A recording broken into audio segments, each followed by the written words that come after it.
You know the type of guy that was a jock in high school but ended up becoming a huge nerd? You know, someone that's not afraid to make a fool of themselves on the internet. And someone that likes to shoot Polaroid a little too much. Did I say huge nerd? You know, just an ordinary, everyday guy. Well, that's me. I'm just another Chris. Welcome. We're back on this set. I haven't been streaming or even really shooting many videos from here, but today I have a special little special stream, and hopefully we have no tech issues because I haven't used this side in a long time, and everything should be running. So let me know in the comments if you can't hear me or if other things happen. But today I wanted to do something pretty cool and look at all the photos that I took while I was on Route 66. See the ones that I'm probably going to need to scan, which unfortunately I think I need to scan every single one of them. All 597 to be exact. I'm not looking forward to that. It's going to take a long time. I thought about doing it live, like having my computer here and scanning it as we go. But I didn't. But welcome, man. Appreciate you guys. Let me know. Again, I really want to know if everything's working right. Can you hear me? All that good stuff. Can you see me? Because again, I haven't used this in a long time. And I bumped the camera right before we started streaming. I'll give you a sneak peek at the first photo. Cool. There it is. There's Caleb in front of Roy's. All right, that's working. Oh, we have Pip. Oh, it's a little... I need to fix that. I'm a little chopped off. Okay, see, there is something I need to fix. And that works. Awesome.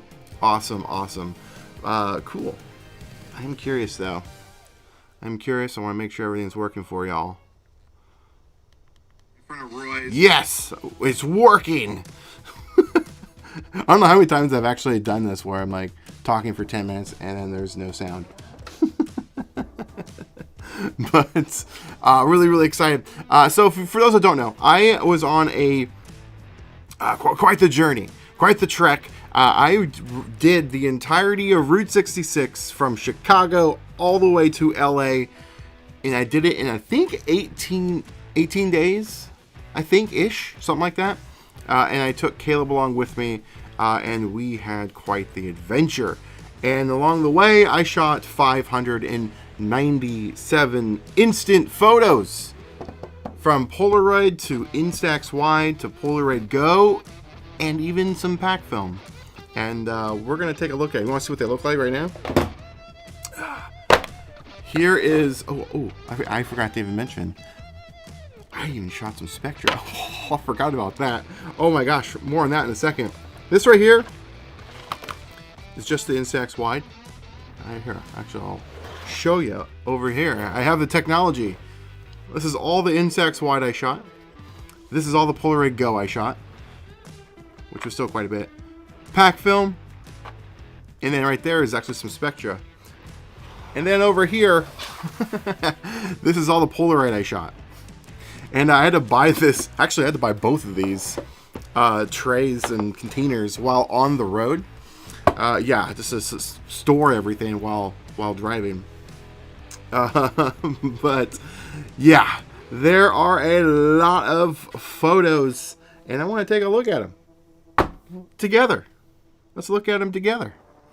Let's start with the Instax or Go. Let's start with the Go. There's I guess less of those, even though there is quite a bit of Go in here. But yeah, the Go was giving me a little trouble on the road, sadly. It wasn't exposing right, and I think it's just because of the harsh conditions I was in. It was in the middle of the deserts, super bright, and the Go may have found its weakness.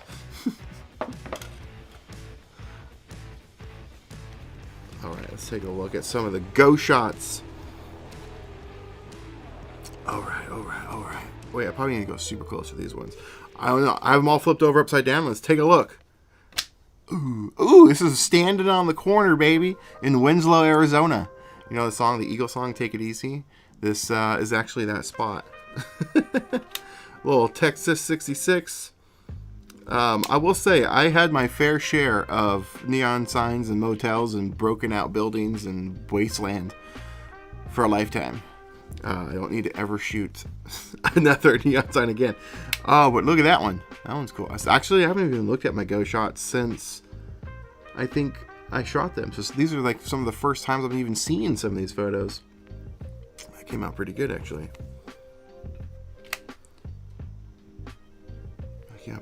Came out pretty good. Ooh, a little welcome to Oklahoma. I was trying to shoot some things that were, or that would fit with my, the book that I'm making that will be out towards the end of the year. I still have to put it together. But I wanted to shoot some fun stuff like this to kind of, or shooting with the idea of it specifically for the book. But yeah, this was a really cool spot. This thing was gigantic. Gigantic spaceman. Gigantic spaceman. Here's just a random truck I found I thought was cool. Some of them, yeah, like I said, didn't come out the greatest, but still kind of cool. It was, I mean, we got lucky with the weather. Weather was perfect pretty much the entire time we were there. Film also became a, what do you call it? A hot commodity, I guess. There was rationing involved, and when I needed to ration, I pulled out the Go, because I still had lots of Go photos. So I would shoot just random stuff with the Go that I didn't shoot with any other format. I forgot about some of these places. That one came out pretty good. The colors are pretty good. A little Tulsa. I was trying to get just the sign, but I still got some of the building there. Tulsa was a crazy place. It was so cool. We spent too much time in Tulsa. Not saying it's a bad thing. We were only allowed like a day to 2 days at most in like each state. And Tulsa just by itself, in Oklahoma by the way, we needed at least 4 days just there. So we did miss a bit. This was fun. This was inside like this was in Tulsa. This was in a art installation type place. And again, all of this is just a preview of the series that I'm making that's coming really soon. Yeah, I shot an entire road trip documentary about this. So be on the lookout for that. These are just the photos I took. So you're getting a major sneak peek at what's to come. But this was just a TV just on static with like probably black electrical tape stuck to the front of it. Really fun and creative idea. I thought it was really cool. This is one of the RB signs, one of the oldest RB signs. I can't remember where this was. This might have been California. Was this California? No. Maybe New Mexico or Arizona. I actually don't remember. Luckily, I'll have the video to look at to know. Oh, whoops. Pushing buttons. I had my phone as a backup because my iPad was dead. I didn't charge it. And I couldn't find the charger because I'm still rocking an ancient iPad. It's the iPad Air 2, so it uses the Lightning charger. And I've pretty much retired that since I got my new iPhone with a USB-C. That one came out really good. I love the colors. This is that new gradient film. It's okay. Well, I guess it's not really new anymore, is it? I don't know, newish, the latest. Because when I got it, it was new. The gradient film came out,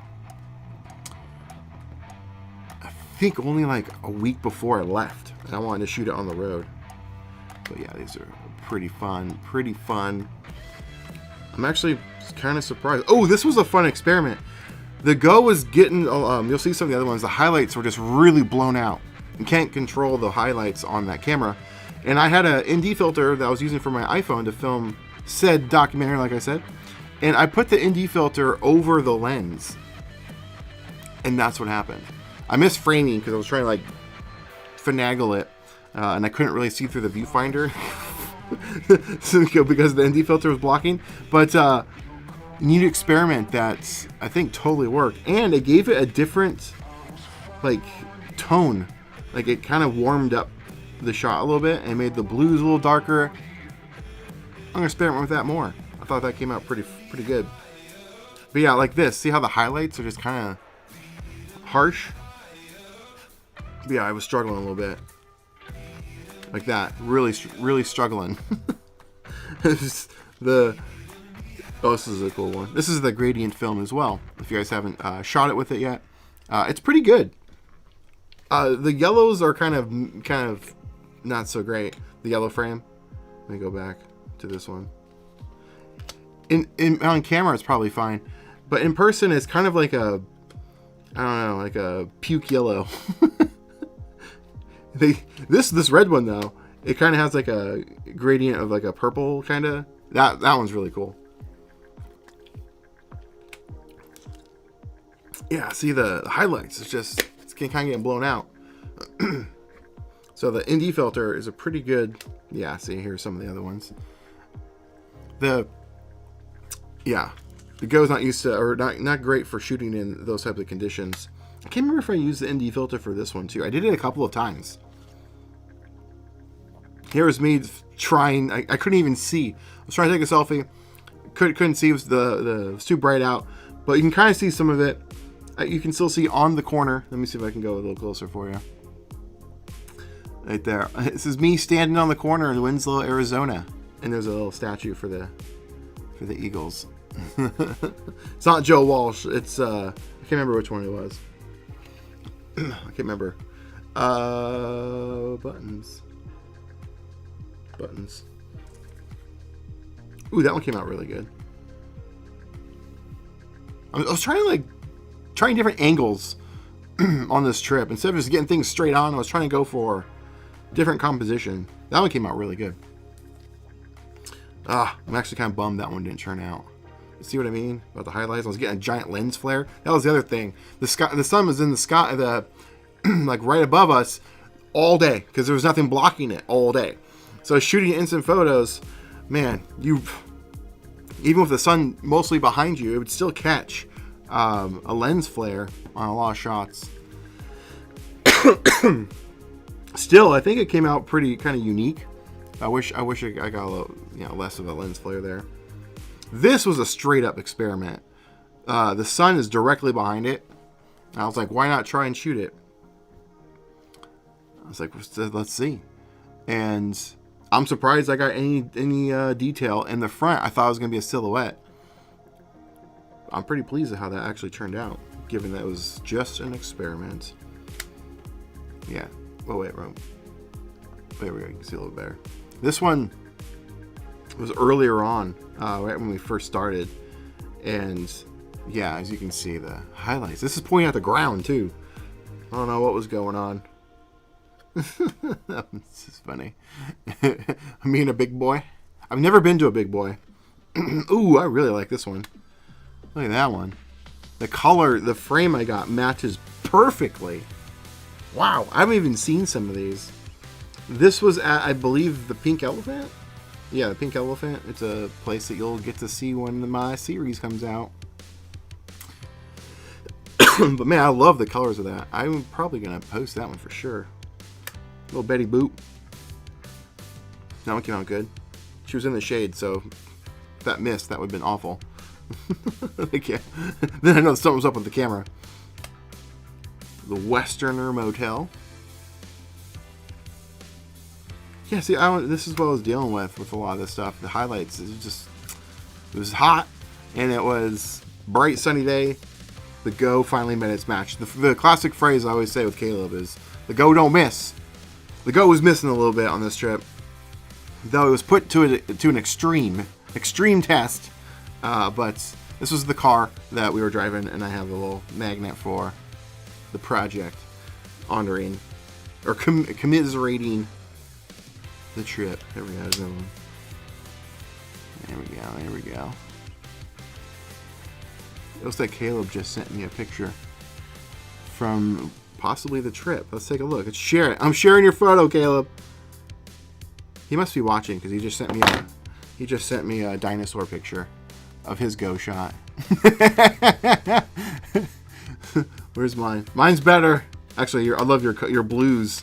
Your blues are really good. Is that the same dinosaur? No, is it? I don't think it was. Oh, this was at Uranus. This was at the Blue Elephant, I believe. Blue Elephant, Pink Elephant. Yeah, that's still a pretty good shot.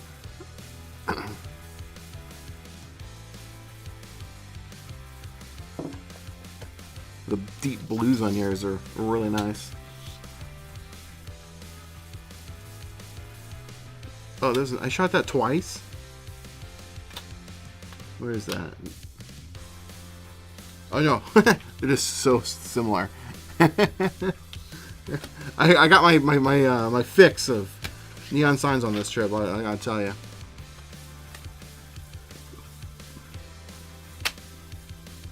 Ooh, I like those colors of that. I was shooting with the blue frame that came out, I think, 2 years ago at this point.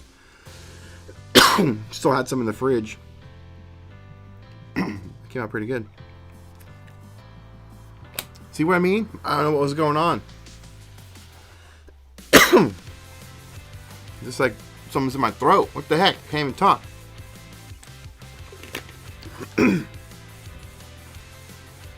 Ooh.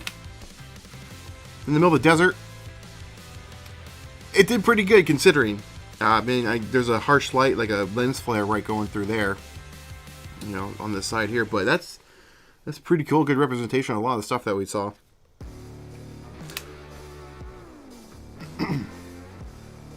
Not much to say. This is also the gradient film.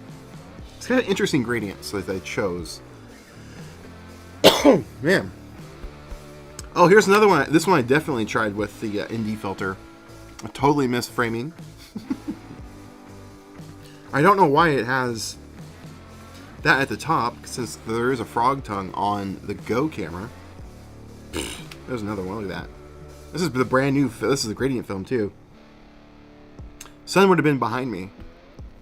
I don't know. Same film. Pretty cool. Pretty cool. Pretty cool. This is the pink elephant. Ooh, just a random truck I found.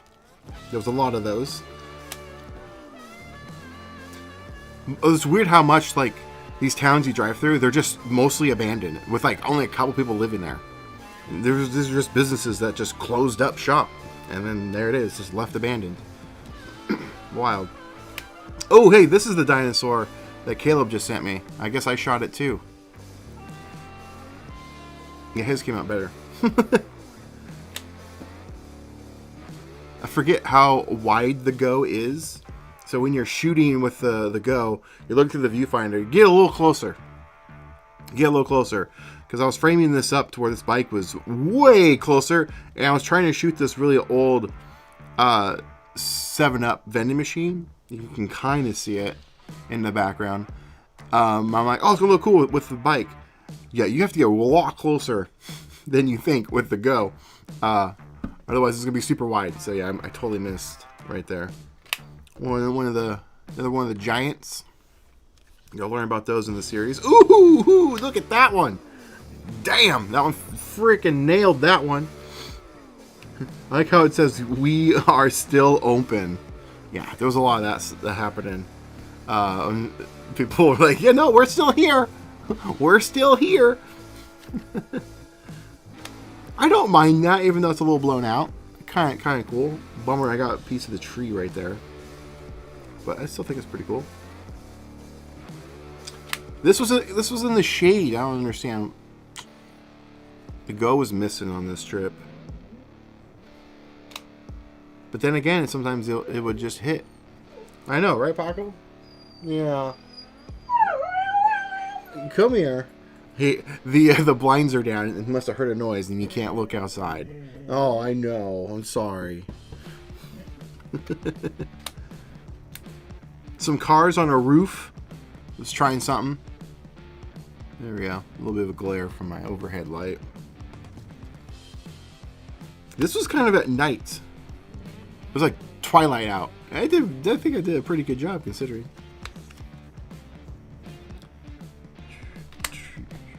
Ooh, I guess I shot that twice. Actually, I know I shot it 3 times. I shot it with a Polaroid, which you'll see. Did I shoot with a wide? I might have. This is early on. I learned my mistake right at the beginning of the trip. Learned my mistake. I was just blasting photos like it was nothing. It was nothing. Caleb sent me another picture. Oh, he sent me a picture of all the giants. Let's take a look. Yeah, his came out so much better. Look at that. Yeah, we came up with this idea. Giants on mini film. Yeah, his came out so much better. What the heck? My Go is just crapping out on me. Oh, that's his worst one. Oh boy. Actually, it looks way better in this picture. My camera's kind of blowing it out. It looks way better. Oh, that's funny.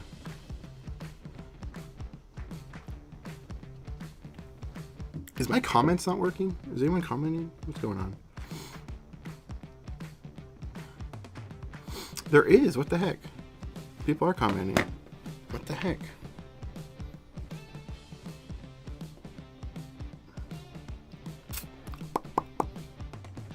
What the heck? Sorry, I'm gonna fix this. What's going on? Ooh!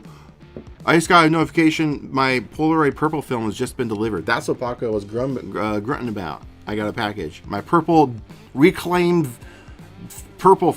My Polaroid. What do you call it? Polaroid's reclaimed purple film is sitting at my front door. But I can get my comments figured out. What is going on? It works on my phone. Okay. My iPad isn't working apparently. I'm sorry if I missed all your messages. There we go. Southwest life is a different lifestyle. Intense sun, unpredictable weather, and extreme drops in temperature at night. Yes, I didn't mind it though. I thought it was great. But yeah, shooting in film was what do I call it? A test of my skill. No, just knowing when to shoot and when knowing not to shoot. Random Go shot. I don't know. I thought it was cool at the time. Motel Safari. I think I used the ND filter on that one too, or that little trick. I don't know what happened to that. I also don't know what's going on with my frickin' iPad. Oh, that's why. I have the wrong one loaded. There it is. Okay. Amateur.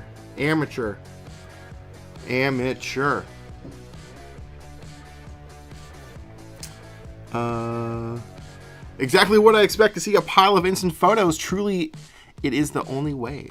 Everyone is unique and amazing. It's true. Even some of these misses, I still like them. Like that one there. It technically missed, right? But it tells a story. It was hot. It was really sunny that day, and it kind of has the vibe. Had kind of a pastel look. I don't mind it. Don't mind it at all. But when this happens, when you can't even frickin' see what you're taking a picture of, it's kind of a bummer. Ooh, here we go, baby. Here we go. The Blue Swallow. I've been wanting to go there for a long time, and I blasted. I mean, I absolutely annihilated that place with film. Both in the daytime and at night. Yes, I do have it at night. Which we'll see here coming up. Okay, pretty good. Ooh, I like that one. Look at that one. That one's nice. I shot that twice. Oh, it was mostly the backside. There was a little bit of neon, I think, on, but it did not come across. This was an abandoned structure we found. There's some graffiti inside, and there was a really cool Polaroid I got, which I posted. I think I posted in my stories, which it was pretty funny. I was trying to get a fun photo where it says historic roots, Route 66 and stuff. Didn't quite come across, but still pretty good. But it's still a photo with a memory. That is very true. Makes us laugh, makes you want to go back and take it again. True, except I would have to drive thousands of miles, to go there. Which I do want to do the trip again. I'm already itching to do it again. Because there's stuff that I missed, things I wanted to go do that were the places just weren't open, right? And then there's some detours I want to make that I thought I was going to be going through them. Turns out no. Like, I want to go to Monument Valley really bad. I thought that was like a lot closer. It was not. and I didn't realize that until I was almost out of Mexico, Arizona, and New Mexico. I thought it was somewhere right in there. It is, just not near where I was going. Near-ish. But there's some other places too that I would love to detour down to, like Roswell, and then a couple other places. So I want to do it again, have more time, but it takes a lot of money. New project research, Go filters. Other than primary colors, different type of ND filter covers for the Go. Yeah, exactly. Yeah. I did an experiment with it, and there's something to it for sure. I was using a variable ND filter though, so I guessed, at the darkening of it. So yeah, but there is something there. Definitely. Make it a yearly trek. Every year is a different measure. Yeah, if I had the money, that would be cool. But this was a lot of money. And the funding process didn't quite go so well. So yeah, it was 90 plus 8% I paid for it in my own pocket. Ooh, that one came out really good.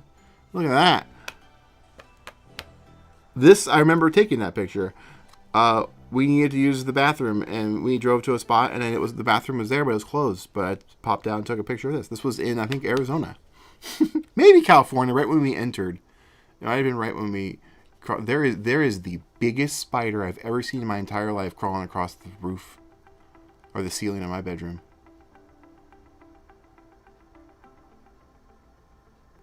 That is the biggest spider I've ever seen in my life. It's like this big. Holy crap. I might have to capture it. I might have to BRB. Holy crap, that is the biggest thing. It almost just fell. Okay, this is my last go shot anyway. Last go shot. It didn't quite come out the greatest. I have to go get this spider. Holy crap. Okay. BRB. Do I have my... I might even still have my screen here. So, BRB.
All right, I'm back. That was the biggest spider I've ever seen in my entire life.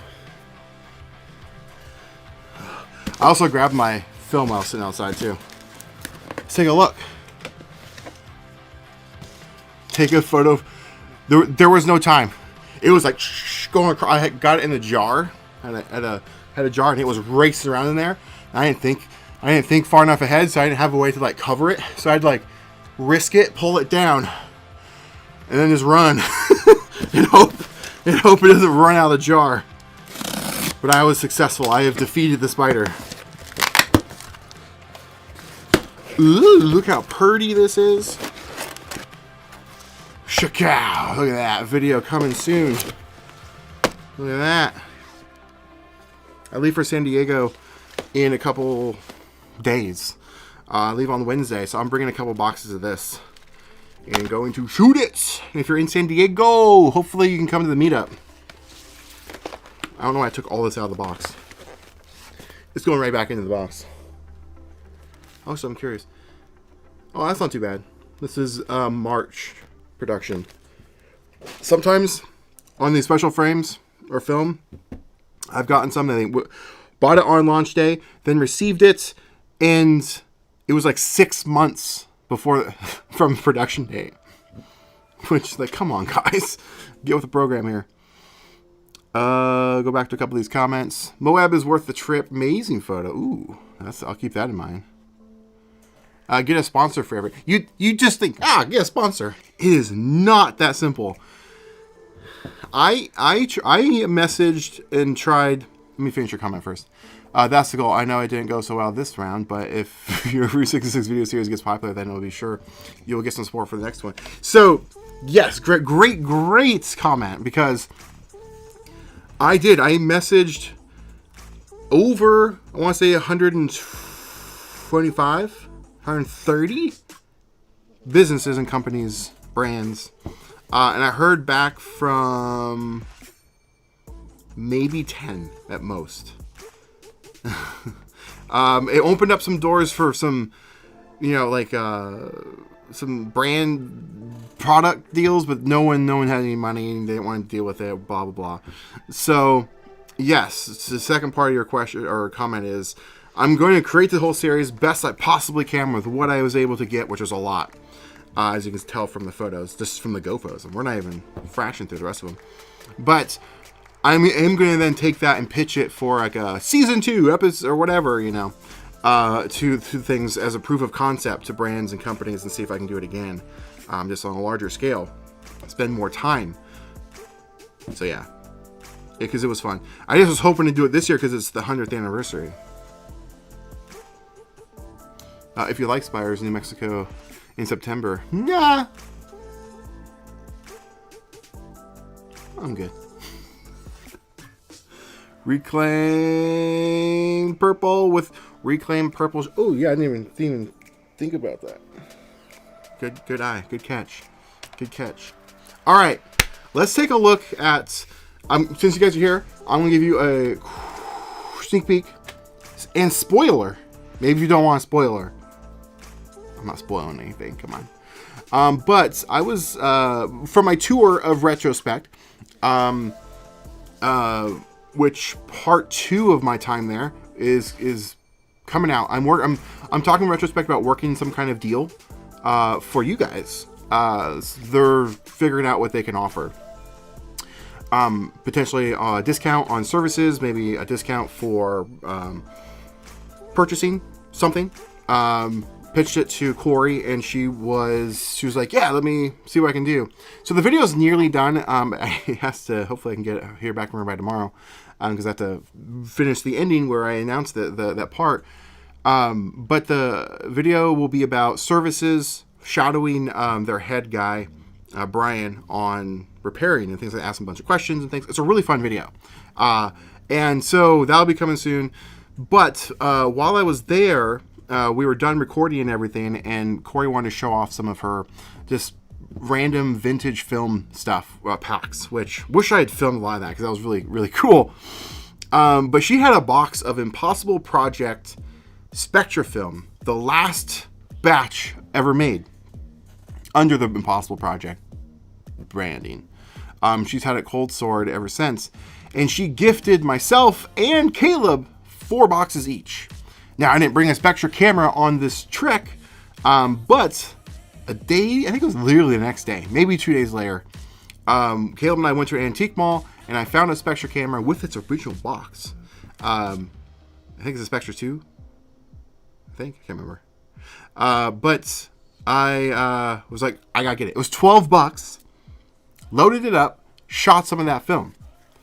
And here is that film. So this is a spoiler. I was going to do a video, but since you guys are here, why not show it off? Why not show off what happened? And to my amazement, let me find the first photo I took. This was the first photo I took. Look at that. It worked. Not only did the camera work, because I bought a used camera from an antique mall. didn't know if it was going to work. Loaded up this film that I don't know was going to work, and it totally worked. This might have been the second photo. I don't know. But here is the other one I took. Look at that. So I got this glare. I still need to figure out a good way to mount my lights to show photos. Ugh. Trying to move that. I guess that's better. I don't know. Yeah. And then here's my other one. Look at that. They came out pretty good. I mean, I'm just surprised that they worked in general. Like full spreads, we got something. We got something. This was a cool shot. I have a really good Instax Wide shot of this. Random, was it a restaurant or motel? It's a motel sign. Literally in the middle of the desert. There's nothing around it. This is all it remains. About falling down. I got a really good Instax of that. And of course I got Blue Swallow. And look how, this is probably the best photo of the Spectra. Look at that. That is so cool. This one came out I think pretty good. Captures the vibe of just the barren wasteland, abandoned ghost buildings and stuff. This was really fun too. I still have a couple shots loaded in the camera. I think, or just one maybe. And I'm noticing reds really pop through. So I'm gonna try and shoot stuff that's red. And then here's the last one. This place was closed. But yeah. So, where is it? Spoiler, it did work. Just started using Polaroid now Gen 2. Where do you keep your collection of photos? A box, a book or a box? A book or a box? Box or book? Both. If you're new to the channel, every year at the end of the year, usually literally like New Year's, right before I do my end of year album build out. Do I have one nearby? I was doing a video. I do. And I brought mine up. This is last year's. So this is my 2025, like my favorite photos that I took. I used to call it my best photos, but no, it's my favorite photos, because, yeah. So yeah, I put them all in here, like the favorite ones. The other ones, I've been trying to display in like photo frames, put them up on walls, but then they usually the extras just end up in a shoebox that I label for that year. So I have years stacked up. I still need to get one for this year. I still need to do one. Get a box, that is. All right.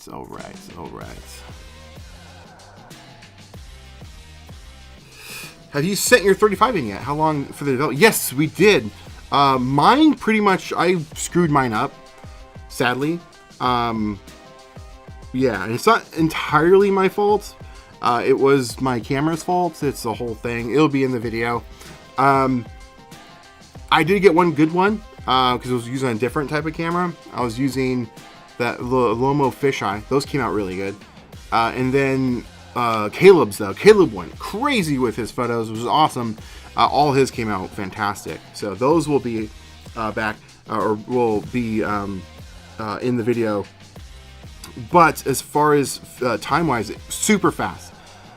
In the video series, you'll see we mailed our film from I don't even know how to describe it. Literally, we found a random post office kind of in the middle of nowhere.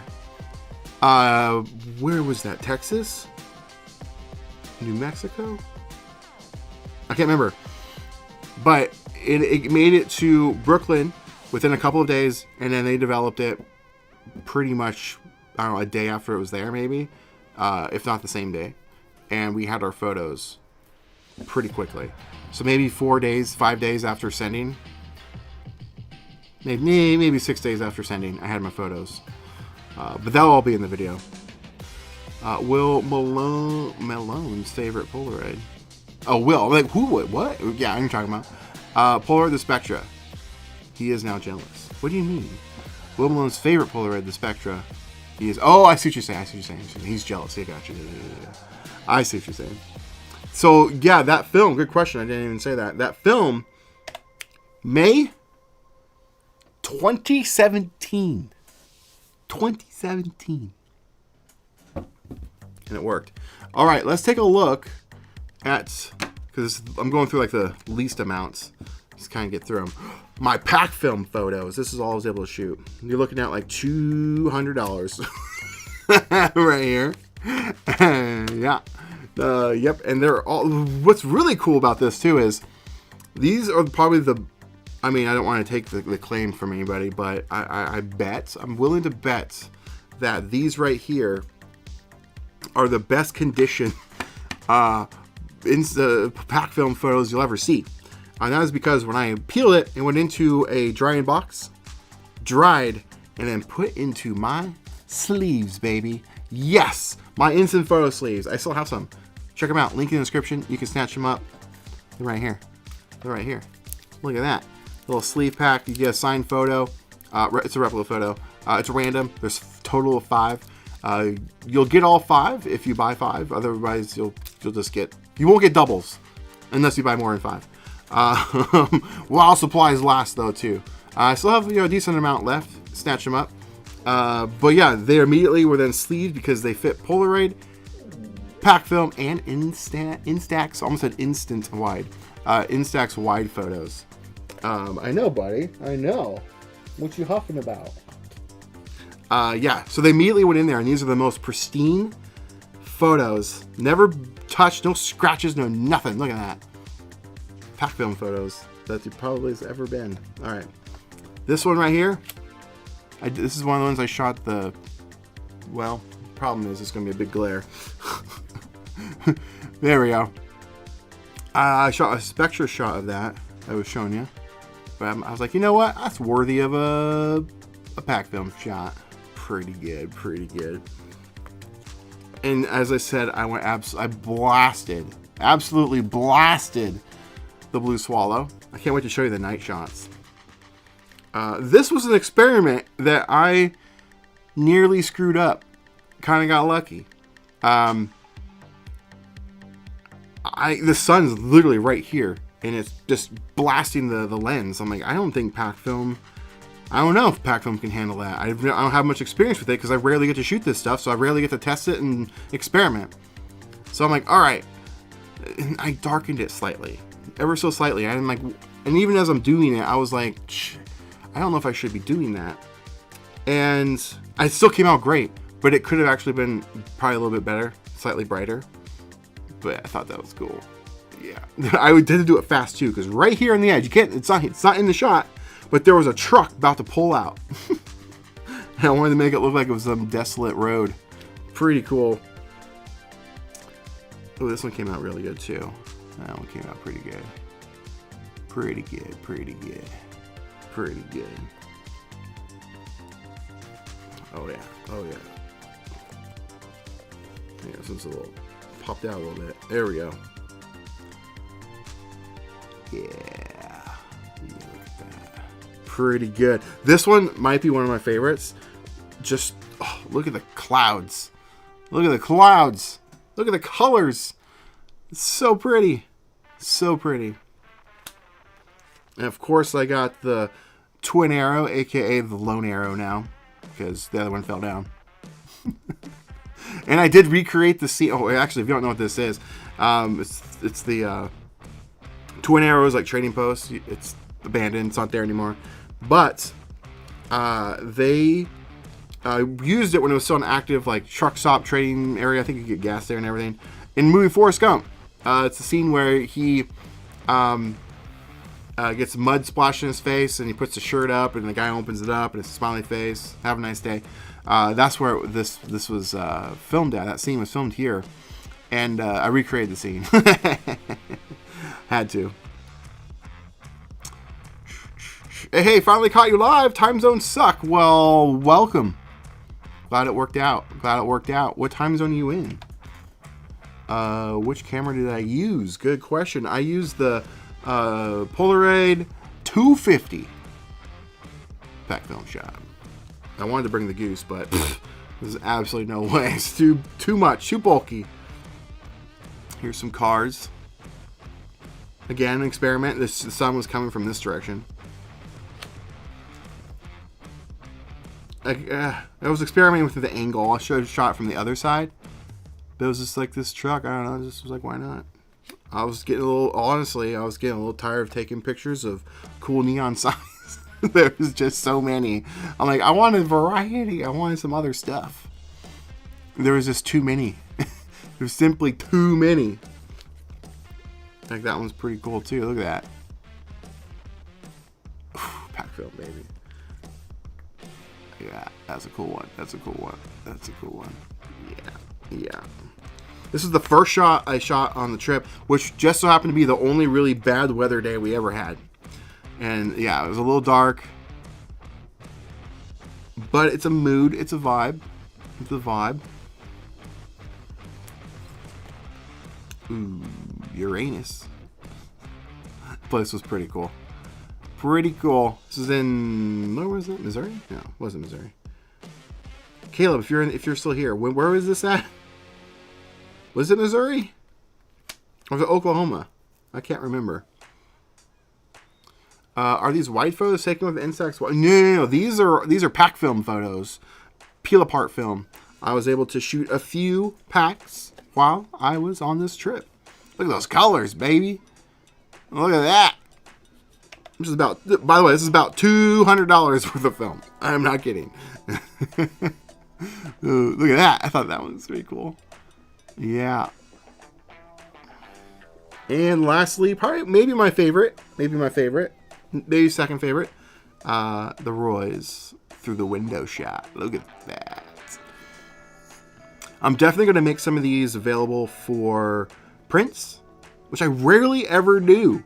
Unless you are part of the print club over on Patreon. Consider signing up, where you get a 4x6 signed photo. It's usually just instant photos. Actually, I can show an example. Just happens to be right here. This is when was this one? This one was September. Little postcard, like a signed postcard type thing. And it just happens to be a pack film shot. That's hilarious. Do I have another one that's not? Yeah, so like these are some examples of stuff that I put out. But that's the only thing I ever make as far as prints of mine. But I might make 8x10s or something of some of these as well for a limited series or something. I don't know. There's some cool ones. Maybe I'll just make a... Ooh, that'd be fun. I could do like a postcard pack. That'd be really cool. Of like maybe 10 of my favorite pack shots from Route 66. That'd be really cool. I think I'm going to do that. That'd be fun. Alright, those were my pack film photos. I was hoping to shoot more. I brought more with me. I was trying to finish up my colors. Good stuff. And I was going to switch over to some older ID film that would have been really blue film. Like basically a reclaimed blue, which is normally what I get to shoot.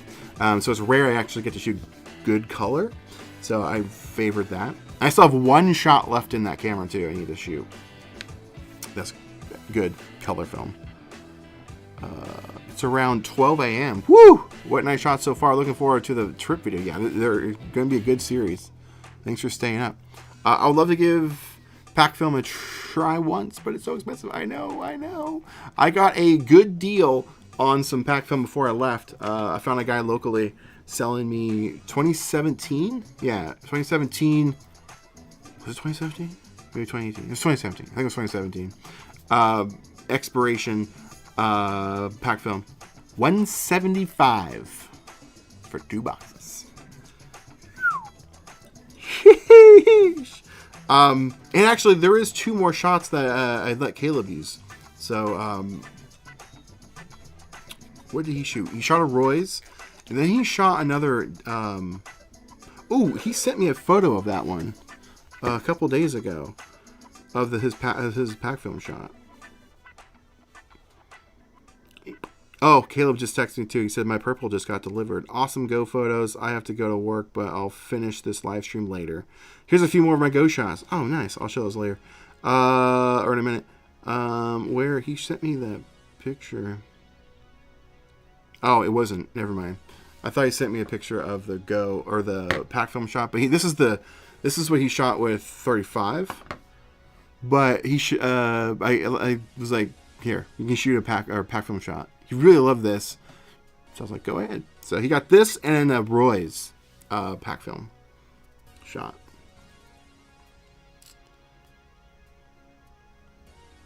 And for the heck of it, here's some of his Go shots.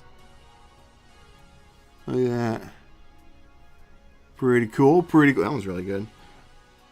Hopefully my camera isn't blowing it out, because they're a lot better in person. Here, let me do this. There we go. Maybe that will be better. Ooh, that one came out good. His were doing so much better than mine. I wonder if something's up with my Go camera, because he was using an older one. Hey, look, there's me taking a picture of something. That's one thing. We don't have too many photos of each other on this trip. Let's see. This one's pretty cool. That one's pretty cool. Mine of that did not come out good at all. You'll see in a minute. But that's cool. That's cool. Oops. I'm probably going to keep that up. There we go. Put this back. I don't know what it was at, so hopefully that's not too bright or not too dark. It's probably fine.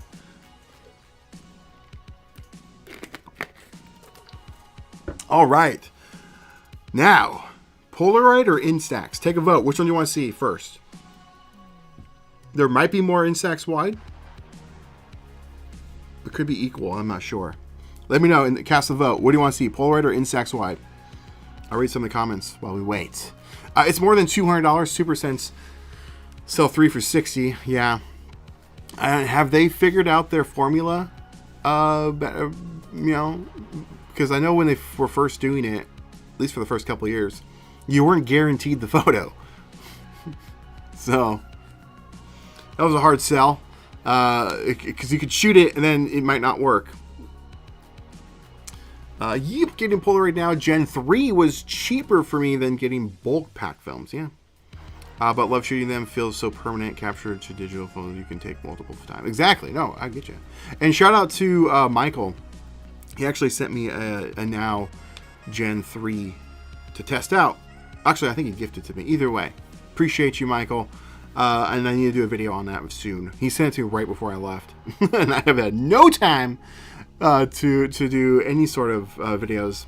I haven't shot any brand new ones, because I've been trying to get the Retrospect stuff done, and then once I'm done with that, I have to do my day job stuff, which I go to San Diego in a couple days to go do all that stuff. Shout out to Card Party, my day job.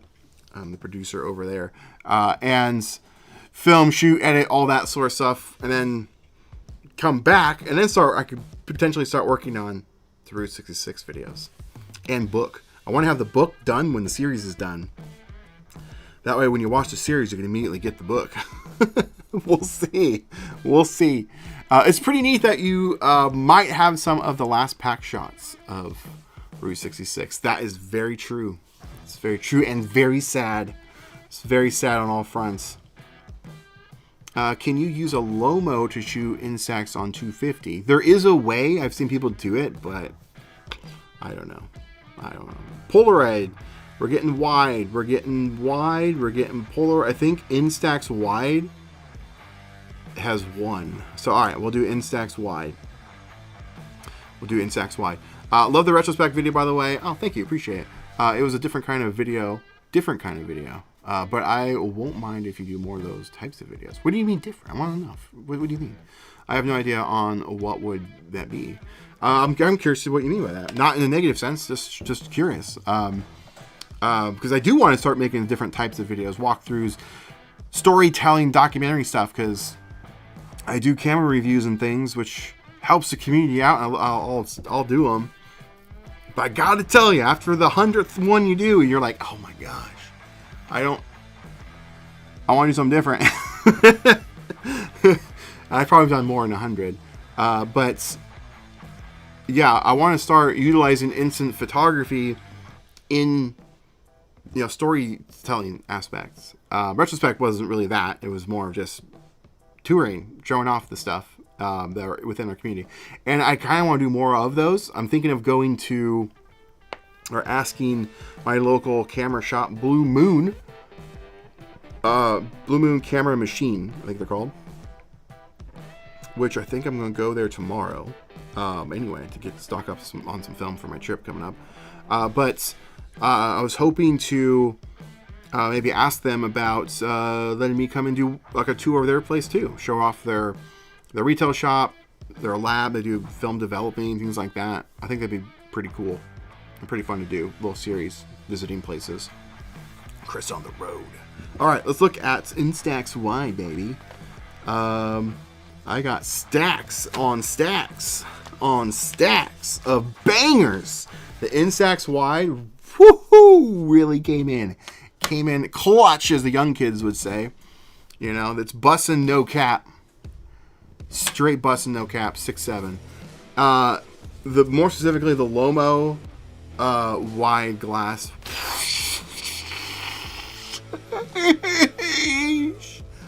Banger right out of the gate. Look at that. Look at those clouds. Yeah.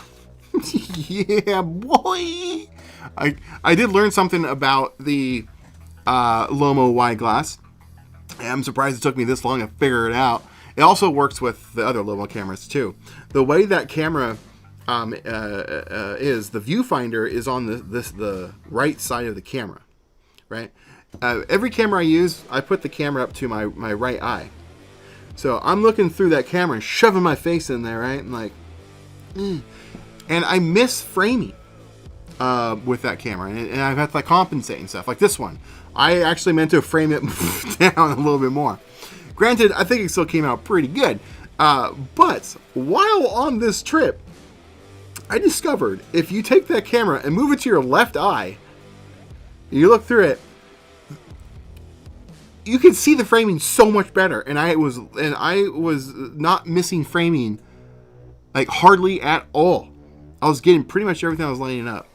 So if you have an Instax Lomo wide camera of any variety, use your left eye to frame it off to the side. Pro tip. Different as in you going there and not just going there and shooting pics. Oh yeah. I love those, but it felt more well made. Not saying your videos aren't. No. I knew what you meant. I knew exactly. I didn't take it in a negative sense whatsoever either. I just love feedback. I love to know what you guys like to see, what you guys have to say. I've been mixing up the content, as you might have noticed. Just to implement some other things, because there are some things outside of instant photography that I would love to just talk about, show off, and they're camera related, but they're not really retro, right? Like I've been loving shooting with the Insta360 X5. It's a 360 camera, but crazy this is still sitting here. But then printing out freaking photos, right? It's been so much freaking fun, and that camera was, again, as young kids would say, busting no cap, straight gas. Came in clutch on this trip. I could not have shot nearly the videos that I was able to get, the interviews and things, without that camera. And so I want to show that stuff off. It's not retro instant photography like you're used to, but I've been mixing up a little bit, throwing in a little bit of that here and there. But I really want to make a giant printout poster with these. Technically Insta did send me a couple more boxes of their paper, but I want to do like 50, 60 of them, make a giant like collage of 360 photos. I think that'd be pretty cool. But yeah, going there, I originally intended to shoot photos while I was in there, like behind the scenes shots. I got a couple, but I was hoping to do a lot more. And I love thinking of new ideas after the fact. I should have just, because Corey showed me their Monchichi camera while I was there, but it didn't come out. I couldn't show it. But I should have been like, hey, could I just shoot a video? Me walking around your facility with it, and then not release it until they announce it, and I can have that video come out as a little promo for them while I'm doing behind the scenes. Anyway. Now I'm rambling. You want to be a storyteller utilizing the video medium to further your journey with instant photography. I get it. That is very true and way better well said than I ever could. I get it. It's the perfect idea. Would much rather watch that type of content. Yeah, I do too. And that's why I got into instant photography in the first place. I was doing documentary stuff and I got into instant photography. I'm like, oh, I can shoot behind the scenes and stuff. Use the photos as B-roll for whatever I'm talking about. You know, like one of these shots that you see in stuff. It's like, oop, wrong button. Where I'm like talking and then I'm like, you know, bow, you know, stuff like that. If you know what I'm saying. But yeah, I utilize that. And then, yeah, it kind of turned into just what this channel is, which isn't a bad thing. I love what I'm doing. But yeah, I want to mix it up a little bit. Unfortunately, a lot of those types of projects take money, you know, to travel and go do these things. And the channel isn't at a level where it can sustain itself. It doesn't make money like that. So traveling and all that stuff, I literally have to save money or try and find a sponsor, but not really found sponsors that are willing to pay for projects like that for my type of channel. So anyway, I digress. Let's move back to photos, shall we? Yeep, some great comment. Yeah, that one. Well, it's on my thingy. Came out dark. I think I shot it with a Polaroid as well. I accidentally still had the camera in -1. That's one thing with the Lomo camera. It's a physical switch. You have to remember to flick it back to the regular position. Ooh, look at that! Look at that! Look at that! It's just random build. I think it was a thrift store, but it was closed. I can't quite remember. Here's a random abandoned building on the side of the road. Hopefully these aren't coming out too dark in the actual video. On my this monitor that I have is a TV. It darkens the image quite a bit. It has like a lot of contrast. So hopefully they're not too dark. Let me know if it's too dark. I will fix it. But would love if you do still keep the videos of you visiting locations and shooting photos. I also love yours and Caleb's trip to the aviation museum. Yeah, that was a fun one. I really enjoyed how that video came out. Yeah, more adventures, walking around, taking pictures and stuff. If I could choose the #1 content I want to make and only that content, it'd be that. It'd be stuff like that. Just going out, living life, taking pictures, showing it off. And in a way, it's kind of a camera review. You just it's not being shoved in your freaking throat. Like, take this review. You're getting to see stuff, and you're getting to see the examples of what that camera can do. And I really just want to start doing that. However, if I want my channel to, you know, survive, I have to frame it around it being a camera review, because that's what's searchable. And if a new camera comes out, I have to be like, Polaroid now plus Gen 23 in-depth real-world review. You're going to click that. You're not going to click, Caleb and I went to the aviation museum and shot Polaroids. Probably not going to click that. So, there's that. Back to it. Yeah, look at those deep blues. Deep blues. This place here, this is from the same spot. It was just some guy's house.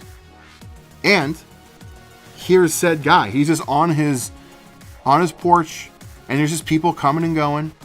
And I took his photo, so I want to incorporate the people, like I said, in the video. I got an interview with him. This guy's the craziest, wackiest guy. I don't remember his name. Michael? Wow. I think his name was Michael. I got him on camera saying it, of course. But yeah. Oh, the Boots Court. I did get a shot of that. I wonder if I got a wide shot. I don't think I did. Or like of the building. But I like that shot. It looks establishing shot. Happy accidents. Using viewfinder did take me a while. Yes, I know what you're talking about from what I was talking about earlier. Yeah, your 360 video where you went to the abandoned building with the graffiti. It was rad. It was rad. I had so much fun with that. That video was fun. Fun fact, I used to do 360 content on another YouTube channel. I can't get it. It's too far away. I have a play button from that channel. It got stolen, long story. But 360 content, that was kind of my origins in a way. I used to do lots and lots and lots of 360 videos when it was first coming out in like 2017, 2018. And I loved it. And then, yeah, we kind of switched from that whole thing. But it was fun to go back to it with like getting the new camera, like modern one, where all the other issues and like bottlenecks of what used to be with 360 is not there anymore. It's so seamless, so easy to use now. Really nice. I like how the pack film don't have that extra white strip at the bottom like Instax Wide. Oh, I see what you're saying. I mean, you could cut it, you know? You could just like, I guess, if you wanted to. Or just make a copy.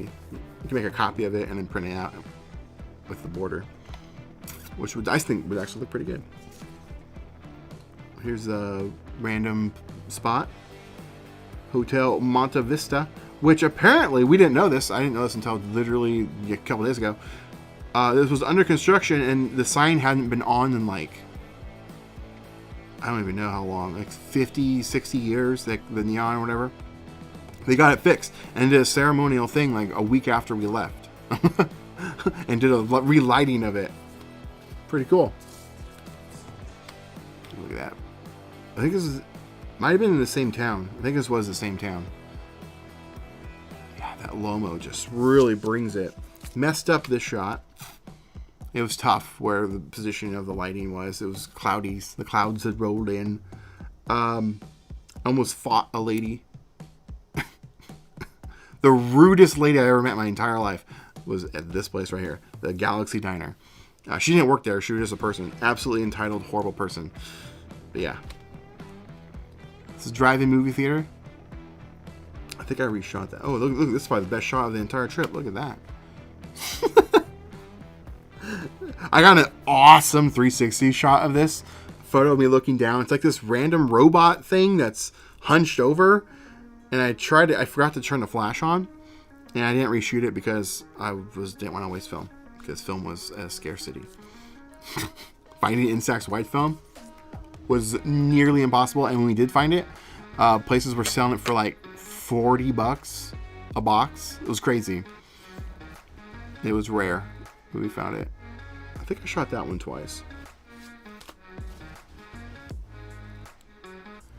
Yeah, true. It's totally understandable, and obviously take care of yourself first.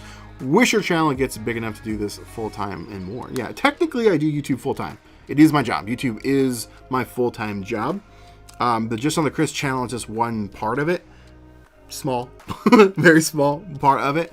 But my other full-time day job is I work over with Deep Pocket Monster YouTube channel, as well as the Card Party YouTube channel. They're essentially the same. And I'm the producer of the Card Party YouTube channel. And I do back-end work for Deep Pocket Monster. It's a Pokemon world, Pokemon cards. And we have a big event in San Diego next week. I fly out Wednesday, which I'm doing a photo meetup. I already have a bunch of people signed up and coming.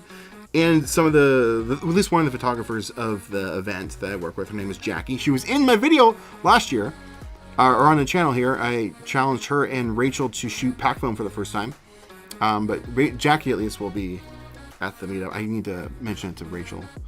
But yeah, that's my day job. YouTube really is my day job. But yeah, it would be cool to do Just on the Chris full time. Look at that one. I can't describe how big this thing is. I wish there was a person standing right here, because that ledge right here is taller than a person. Well, a 6-foot person, easily. This thing was insane. I really wish there could be a way to gather the scale of that thing. It was intense. Absolutely intense. This was pretty cool. It was a neon park. Caleb wasn't a big fan. Or not that big of a fan. He likes them out in the wild.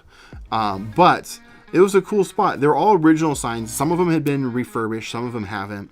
It's just a random little spot where, I don't know how to describe it. Just off, literally, like it was a road on this side and there was a road on this side, and then there was just this in the middle, a neon park. I thought it was cool. There was a couple of those. This was, I think, closed, but it was the world's largest gift store. And you can see the cars parked out there. They look like little ants. I wanted to go in, but yeah, it was closed. It was near a gas station, like a stop. And you can see how the framing's off because I was shooting with my right eye. And yeah, once I figured that out, I don't know how long. I've had that camera for, I guess, over a year and a half. I should have figured it out sooner. Kinda lighting wasn't great. Shot it anyway because you never know. Ooh, Budsville, aka Bloodville. This right here was pretty cool. Well, it's a sad story. Some random guy went in there and murdered the owner, and the place never opened up again. I think that was in the 80s, I think, and it's been sitting abandoned ever since. Super sad. I don't know why I'm laughing. Super moody shot of Route 66, 100 year. I think this was in St. Louis, if I remember right. This was also in St. Louis, same day. It was the only real time on this trip that we had bad weather. Was when we were here. We had tornado warnings too and everything, but I kept calling us the storm deterrers because everywhere we would go, everything was right behind us. It was just following us. We never really hit any of the bad stuff. It worked out that one, but unlike this shot where it didn't work out. Nice shots. Nice. I remember now you said that about in your last live stream. I saw the VOD, but I forgot. Oh, which one? The pack film one I was talking about Jack and Rachel. Yeah. Oof, Instax Wide are hell expensive. I love how it looks, especially the clouds in those photos. No, it's not normally expensive. You can find it on Amazon for $20, you know, for 2 packs. And I had stocked up right before I left. I found that Amazon had a big sale, if you want to call it a big sale, but $15 for a box of, 20. I bought like 10 packs or something like that. It still wasn't enough. Still wasn't enough. Oh, this was at the same spot as this Budweiser one that didn't come out. Yeah. And I don't know if you can tell on camera, but you can kind of see a glow of a red eye. It's a buffalo. This place had the greatest root beer I ever had in my entire life, and I don't think I got a good shot of it with Instax. I think I did it with my phone. But right in the middle, there's like this big barrel, really cool, and the greatest root beer I ever had in my life. It was in St. Louis. Yeah, I found the Quickie Mart that was also in St. Louis. It was random. I don't know, like, it was crazy. There's so much random stuff along the path. Oh, here's my reshoot of that one from earlier where I framed it down a little bit and still didn't quite get it. I want to get the part of the building, but it's still pretty good. Yeah. Stuff. Oh, this one has Caleb in it. We can see Caleb down there. Little tiny, little baby Caleb. Move these out of the way. Ted Drew's, kind of a famous ice cream shop, I guess. Pretty cool. This was right next to it. These monkey bikes. I shouted to Noptop. He has a monkey bike. I took this for him, actually. They're riding their monkey bikes on Route 66. They were doing the whole thing. Look at that. Look at that. This the colors. Woo! This is actually that donut place from right here. Yeah, there it is. Here's the sign.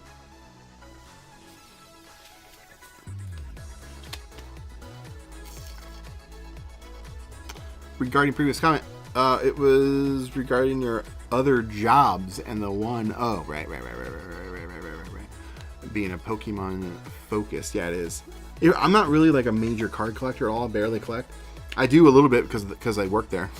So I have some for sure. And I was big into them when I was a kid. But yeah, I don't really do it for myself too often. But it's kind of nice because the stuff I do have, because one of our sponsors is called Collector. It's an app. It tracks like your collection, like value and sets and things like that. It's really cool app. So I inputted all the cards I had, and it's just fun just to watch that price go up. And I sold a good chunk of them to Pat, Deep Pocket Monster, my boss, I guess. And it was a big part of why I could make the Route 66 trip happen, because I sold about $2,000 worth of cards to him. Just so I can do the trip. So it's kind of nice to be able to dip into some of that stuff. Yeah, it's pretty cool. This shop was one of the only. This is like the second day we had like bad weather, clouds rolled in. Yeah, that's pretty cool. This is actually, it's hard to tell, but this is like more green. It looks teal. I think I shot this one twice. This one here. I can't remember. But pretty good, pretty good. It's crazy how some of these darkened up. But I think I like that. That's pretty good. Ooh, look at that moody shot. Ooh! Damn, some of these are pretty good. Pretty good. Oh, here's me standing on the corner. Well, I mean, I'm not in it, but standing on the corner of Winslow, Arizona. It's from the song, Take It Easy. Here it is, and then here it is again. This one was better. This place is pretty cool. It's like a famous, it's called a White Rabbit Trading Post. White Rabbit? Yeah. And we didn't see a lot of them. There used to be, I guess, a lot more over the years, but this place, you could be thousands of miles away from this place, and you would see a tiny sign, a wood sign like this big, just put up somewhere, and it would say how many miles you are away from this place. And you'd be across Route 66. You only have 2,000 miles to go, 1,000 miles, blah, blah, blah, like this everywhere. We didn't see too many of those, though. But when you're here, you can go in and get a sign made. So wherever you live, how many miles away you live from there, you can get a sign made with that many miles. And so I got one, so I'm going to put it in my living room. I think it's a few miles off, because when I was using Google to tell me how many miles away it was, and I was using Apple to tell me how many miles away, they were different. And then when I got home, Apple told me a different number, and Google told me a different number. So I don't know how many miles exactly. So it's off by a couple miles. A couple miles. That's probably a bigger collection than mine. I have 2 Pokemon cards left. Wow. Hopefully they're good ones. But yeah, I had some of my childhood ones, and then so when I got the position, the job position that I have now, Pat gave me a hefty bonus last year for some work that I did at the event. I was shocked. They did that. It was amazing. It was unbelievably generous how he is. But I decided to take that money and invest it into myself by buying Pokemon cards, because I didn't really know the ins and outs. So I just spent a lot of money, pretty much the majority of that bonus, on the cards to learn it, understand how the community works, how buying and selling works, how just a lot of it. And that investment, I guess, paid off because I was able to sell a lot of those cards. I guess some of it back to him in a way, kind of. But I still have a good majority of those that I ended up buying. But yeah, it's crazy. Pokemon World is insane. Love the shot with the rainy clouds. It does. This one here. Right here. Boom! Look at that. Damn. Wait till I see some of his other ones. I don't remember when I took a picture of this. Oh, yeah, this was... I remember this. It's this spot right here. Whew. Whew. Whew. But from the other side, I was like, oh, it'd be cool maybe get a silhouette shot. It didn't quite come out the way I thought, but this is it used to be a zoo back in the day. And this was the mountain lion. You can kind of see it right out there. Mountain lion, like a enclosure. Excuse me, enclosure. This is also part of it. You go across this bridge and there's like some more abandoned buildings. Oh, Lone Arrow. It was twin arrows, but it's still technically considered twin arrows, but there's only one right now. The other one fell down a few years ago. This was at night. Like the sun was down, as you can tell. This right here is the backside of this shot. It was pretty dark, and the cool thing about shooting Instax, it's 800 ISO, so it's a little more sensitive. So you can shoot in a little bit lower light situations than you could with Polaroid. But I went back there in the daytime and got some shots as well. And this was a awesome, happy surprise. For those that know, anybody know? I was in New Mexico. I'm like, oh, they filmed a lot of Stranger Things season 4 in New Mexico. Maybe I should look at what's around. And I'm not even kidding. It was a quarter of a mile. Like we had just passed this spot when I looked it up. Just a quarter mile back. It was Skate. It was Rink-O-Mania in Stranger Things, but it's actually called Skate-O-Mania. It was closed, sadly. You did get to go in a little bit. There was a way to go in, just to the entrance. So I did go in there.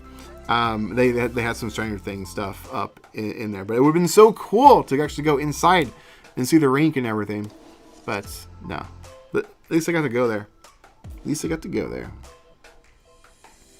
Pack film you showed earlier are 4x5. No, they're not 4x5. They are standard. Standard. Which are, what was it? Close to 4x3. It's like what, 4.5? No, it's 3.5 by 4.25, I believe. Yeah, something like that. Yeah, they're the same sizes, nearly the same size as a Polaroid and Instax Wide, for the most part. Pretty close.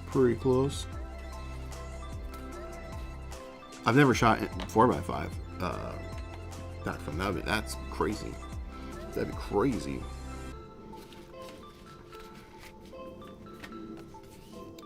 Ooh, look at that. Look at the colors of that one. Woo! Doghouse. Apparently, they have an award for the best chili dog in the country. So you know what that means. I had to try it for myself. And boy, oh boy, it lived up. It looks disgusting, though, when you look at it. It has this weird paste all over it. You're like... But it was mighty tasty. Mighty tasty. Just a random, junked out sign. A lot of those. Just a lot of them. This is... Basically, this was abandoned. This was actually near that Bloodville, the Budville that I was talking about earlier. These are all from that property. I went and shot some of them. This was in the back of the property as well. All of this is a ghost town. This is abandoned. Just sitting there, rusting away in the middle of the frickin' desert. Wish this car wasn't there. I have a very casual collection. I usually go with the ones that are guaranteed to be there. What do you mean? I do love Pokemon games. Yeah, definitely. I've always liked Pokemon. I played the games on and off ever since I was a kid. So I never really stopped playing them. But the cards I got out of in middle school, mostly because my parents were like, yeah, no, we're not going to buy cards anymore. So it kind of forced me out of it.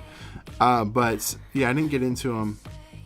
I wouldn't even really say I'm a card collector, even now. I enjoy it. I definitely love the work I do. It's super fun, especially see like kids' reactions and just it is so much fun. I guess I'm more appreciative of the community and the people than I really about the cards itself.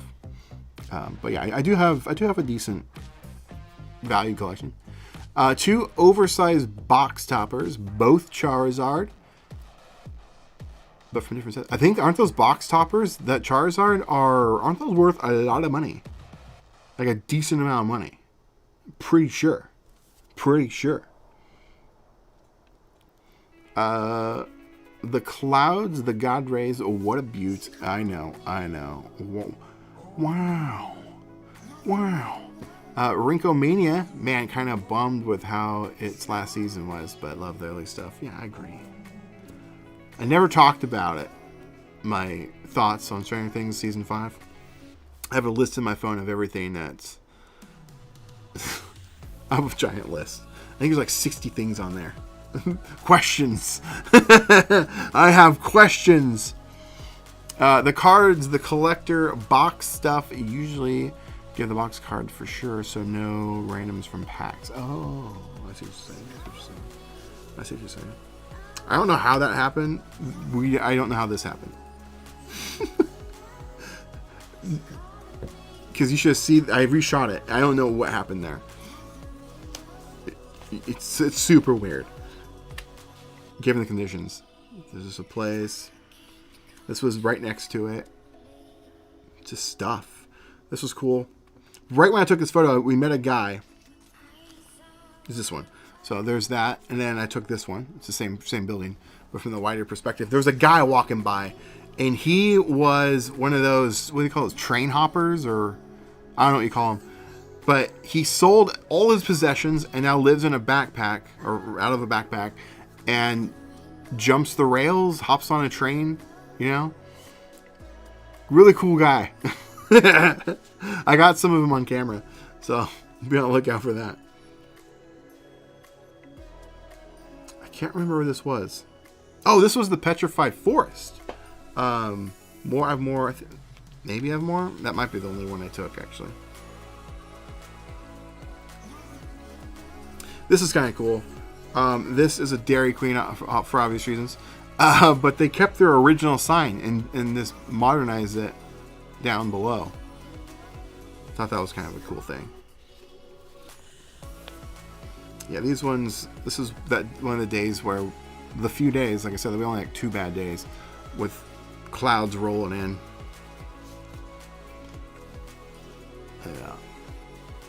Yeah.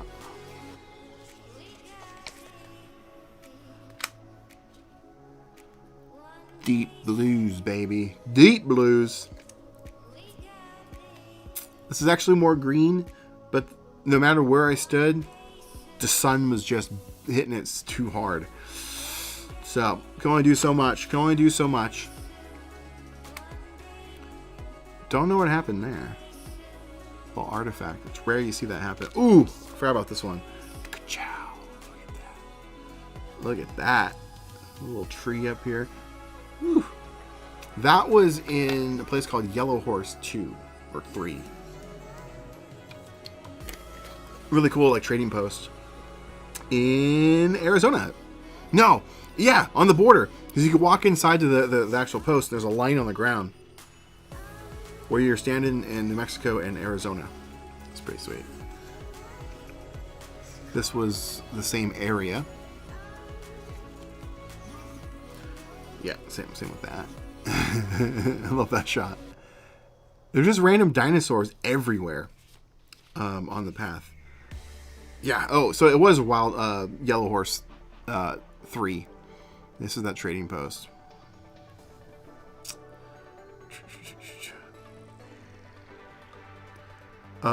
Definitely a decent amount, yes, absolutely. Oh, yeah. Yeah, I'm talking about the Charizard. Yeah, absolutely. What's the Instax Wide camera you recommend right now? Still the Lomo wide glass. Love it.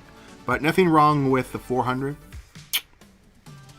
Safer bet. Well, not even, why am I saying that? It's not safer. It's cheaper. But yeah, Lomo wide glass still hands down one of my favorites. UFO, where? I don't know. I don't see one. This place was crazy. It was closed. Well, it might have been open. It was just scary. So we didn't go in. Not this building. It was another part of this area. But we saw this on the side of the road. Just the craziest looking dinosaurs. I mean, they were awful. Like, it's like this fossil shop. Yeah. I don't know what that was. Had to take a picture of it. Wind was ripping through there. I think this was also at the Petrified Forest. Yeah. Which was a pretty cool place. I shot a pack film of that too. Oh, here's my reshot of that I was showing you earlier. This guy, which I got a picture of him and interviewed him. Full, proper interview. He's like an artist, sculpture and stuff. Pretty cool spot. Like he built that. One of those Easter islands. It was the Giganticus Hedicus. Hedicus Giganticus? Something like that. That's what he called that place. Just a random sunset. This is when we got to California. This is at the pier. At the end of our journey. He's got mixed up somehow. I was bummed. I don't know what happened. This rarely happens with instant film or Instax film. I don't know what the freak happened there. So I did reshoot it. I'm glad I know because we almost drove away. So I reshot it. And the bummer thing is I think I like the exposure better on the first time. But either way, it's all good. It's all good. This is at the Giganticus Hedicus place too. Just a random truck. Just an overlook. This is after the most intense driving I have ever driven in my entire life. 191 turns. Just freaking like this. Up a mountain. Narrow road. Cliff to death. Right on the edge. Whew. This is at the top. And then this is coming down, which is way better. There's no death whatsoever. But yeah, that was the view. Is it too much glare? Can you see that? There we go. It's a little bit better. This is going into Oatman at the end of Arizona towards California. An area overrun by donkeys. Just a random cliff. This is when we got to California.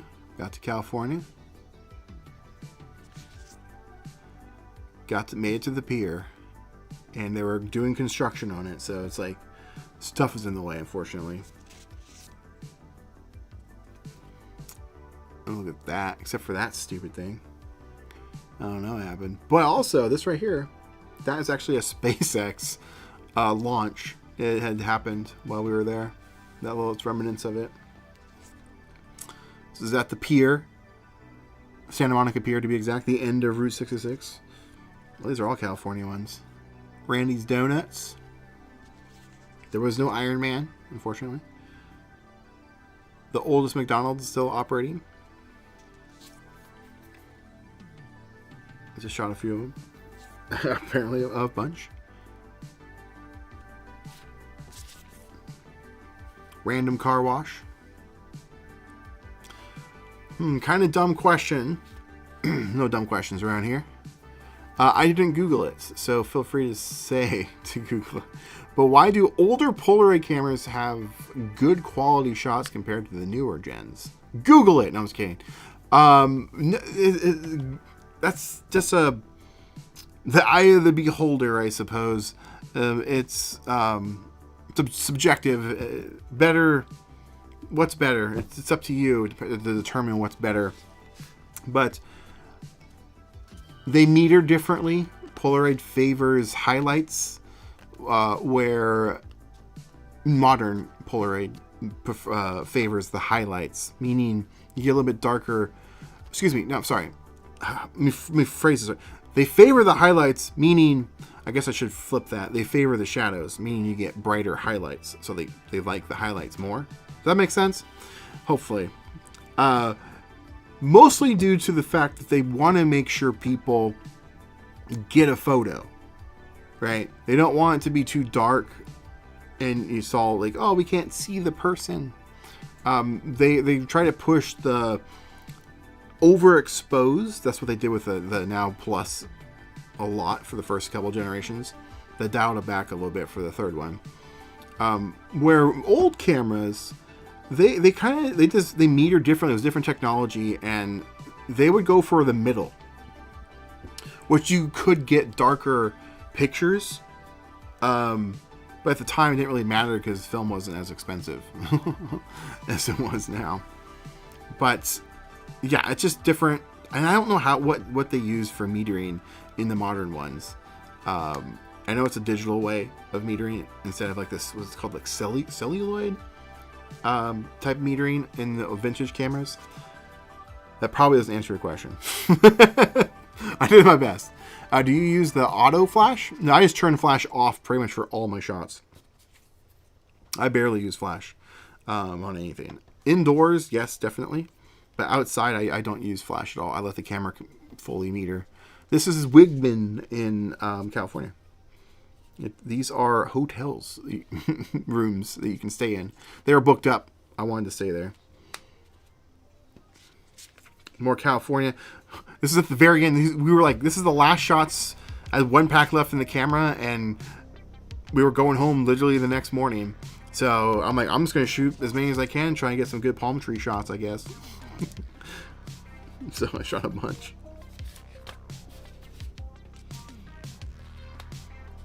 This was at Twin Arrows, aka Lone Arrow. Back to Route 66 stuff. Have you scanned these shots, or are you still delaying it? A bit of both, but mostly delaying it. Because I would be with that number. Yeah. I've scanned a total of like 4. Not true. I mean, since I've been home.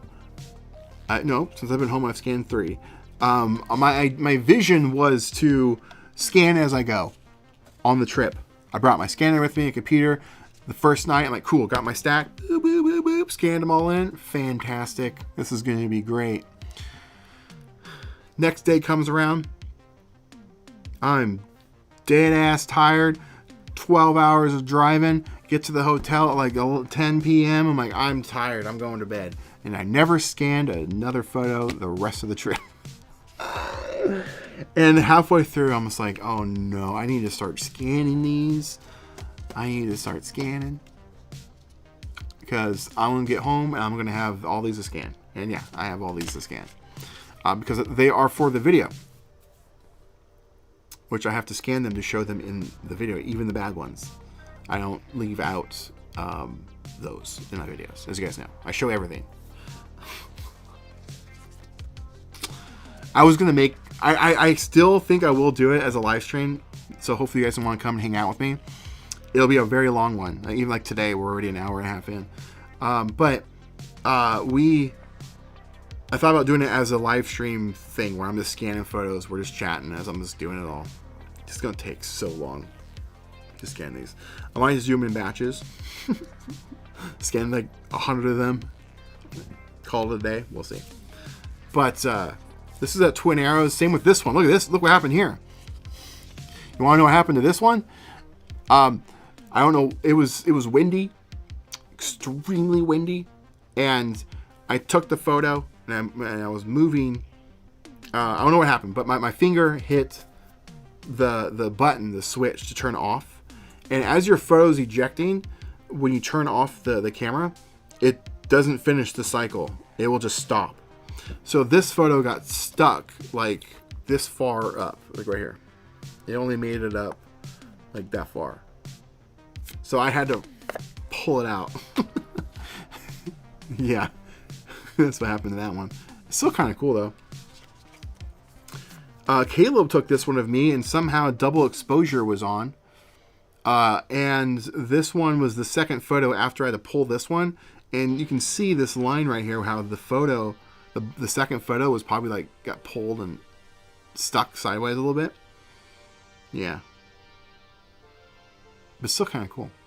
And then we reshot it, and there's me getting impaled by the arrow. Yeah. There's that place. Alright, we gotta speed this up.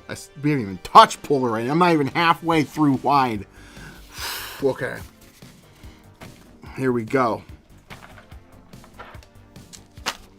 Next stack. I recently got into 120 film. Nice, nice, nice.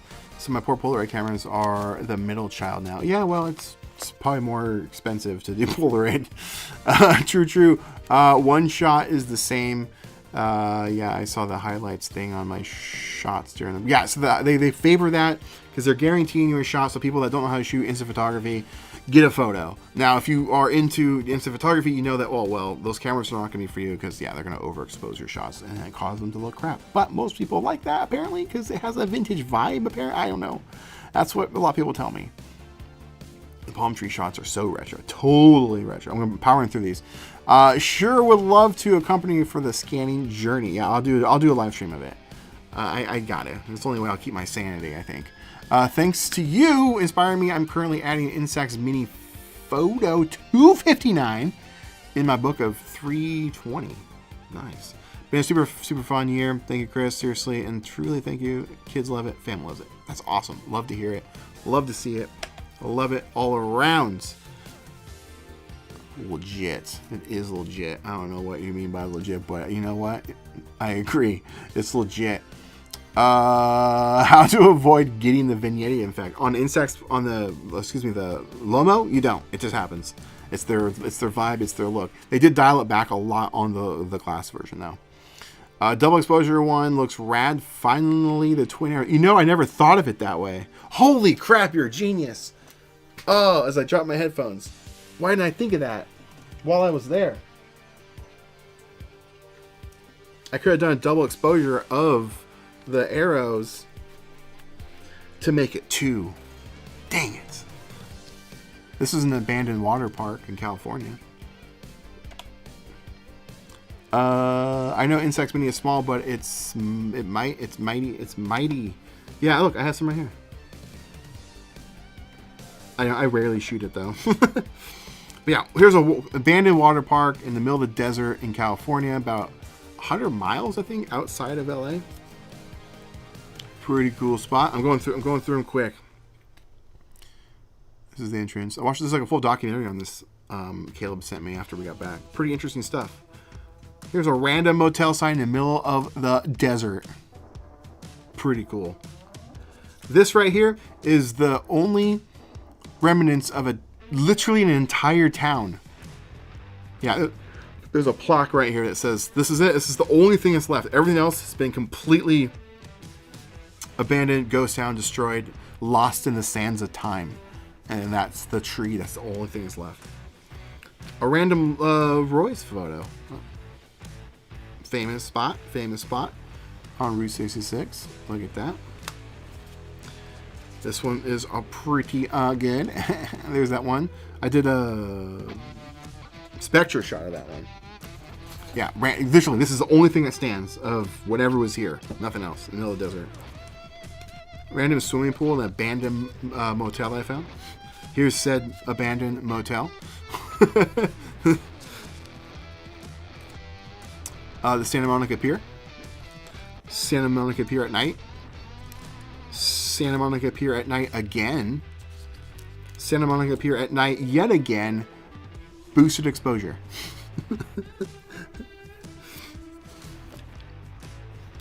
Random ghost town. This was my first car. Literally not that one, but that model. And it was there just abandoned in a ghost town. Same with this one. Another ghost town. Boom. Ooh, Cadillac Ranch. Famous spot out in, I kept calling it Armadillo, but it's Amarillo, Texas. This is it's like Volkswagen Bug Ranch. They moved it to a new spot, but yeah, it's kind of like it's like Cadillac Ranch. These are just Cadillacs buried in the ground. But yeah, they did it with Volkswagen Bugs as well. Boom! Ready for these? Oh yeah, Blue Swallow at night. Or twilight. Yeah, so good. And then there's another one. I told you, I blasted. I'm a little bummed. I'm slightly misframing there, though. slightly did. I reshot it, but the exposure was not as good, but still pretty good. Here's a great one. Ooh, pretty good, pretty good, pretty good, pretty good. Pretty good. I like that one. These were kind of just mediocre. Mediocre shots. Mediocre shots. I have good night shots coming up on that, though. Big Texan. The restaurant we couldn't go in. This is the Leaning Tower of Brighton. Brighton? I think it's Brighton. And as we were there, this car pulls up. This guy that looked like he was 200 years old rolls his window down in the passenger seat saying, that's mine. That's my name. I couldn't hear most of what he said. I tried to interview him. I haven't looked at the footage. I don't remember what he even said because I could barely hear him. I don't think he had teeth. And then he just drove away. It was crazy. Some windmills. Windmill. Which place was that? I don't remember. Oh, wait. No, this is a different spot. Oh, this is midpoint. This is halfway across the journey of Route 66. This place. Just an abandoned nomad? I think it's a nomad. Abandoned motel. A lot of those. I think this is a truck stop. Yeah. A lot of abandoned places. This was kind of crazy. Well, not crazy, just kind of whatever you want to call it. That. This sign blew down in like a storm last year, a couple years ago, and they moved it and laid it down and just been abandoned there. They didn't throw it away. There's a chance that could come back. You don't know. Style's cool. Oh yeah, I thought that was cool. Kind of an interesting shot. There we go. In the daytime, didn't come out as good. Didn't come out as good. All right. Move these out. All right. Look at that. Hopefully hopefully not paying attention to the glare because I got glare from this light. That was pretty good. Random building in the middle of nowhere that's been overgrown. Ooh, look at that. Oh, those clouds. It's crazy. Look at that. El Rancho. It's like a famous motel. Hotel Rancho. This is inside the Galaxy Diner where I almost fought that lady. The rudest person. Gosh, just glare. There we go. No flash. Handheld inside this place. Too bad it was all overcast. Kind of just a random thing. I don't know. This is an artifact in the film, by the way. This piece. I don't know what the heck happened. Don't know what happened.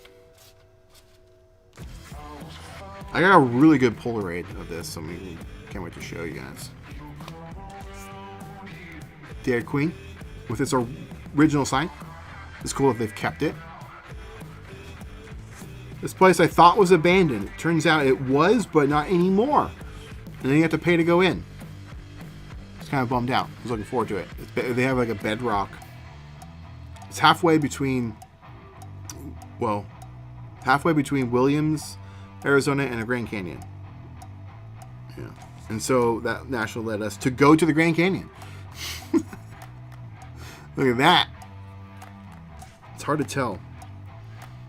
Hopefully it looks good in person, but yeah, my monitor is dark, so hopefully it's not like super dark on yours. But yeah, it was cloudy when we got to the Grand Canyon.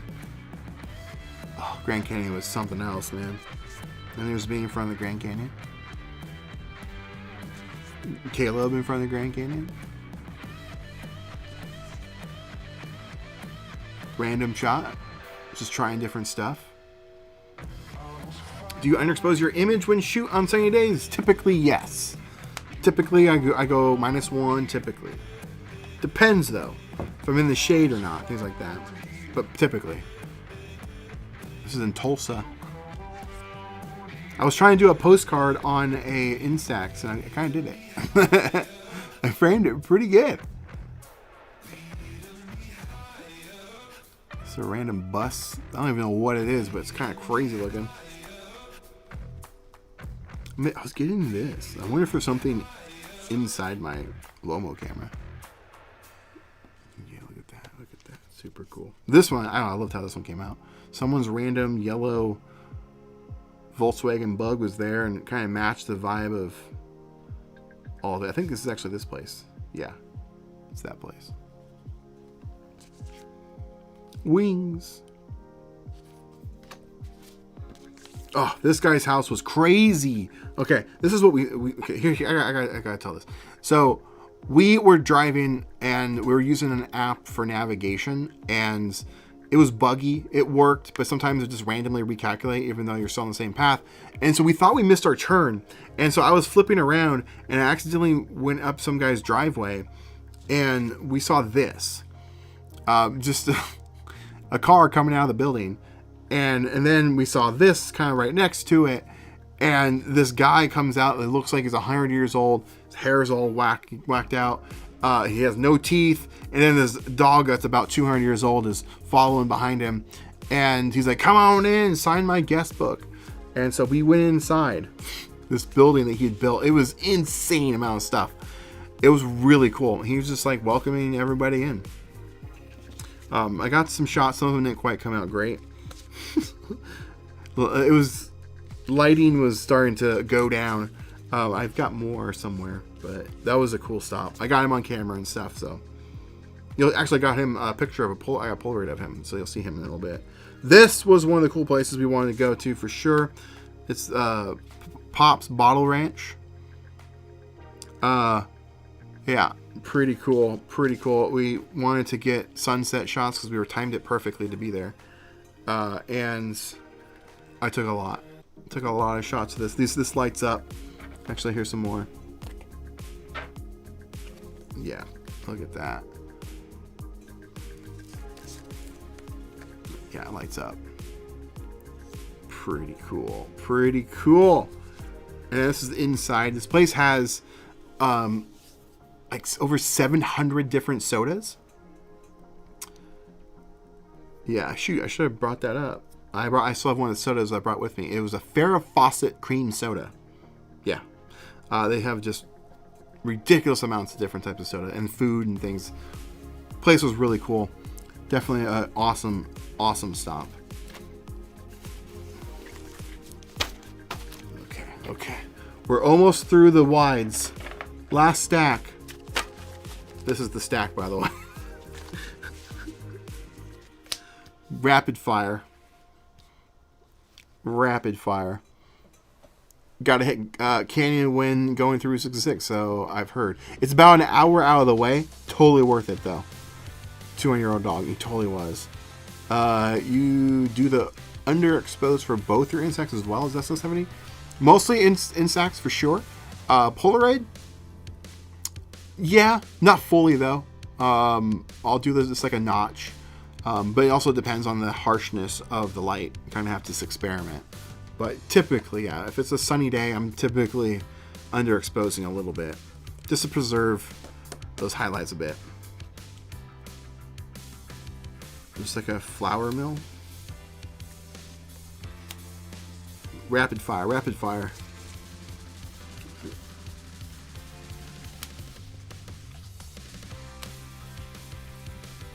This is when I was still learning the viewfinder, which is crazy. See how dark this is? Normal exposure. This is the same place. You can see one of those guys peeking out. I don't know what happened. Why that one's so dark compared to that one. Oh, more. Here's another one of Pop's. Sure does pop. Look at that. Look at that. Isn't that insane? It's also a gas station.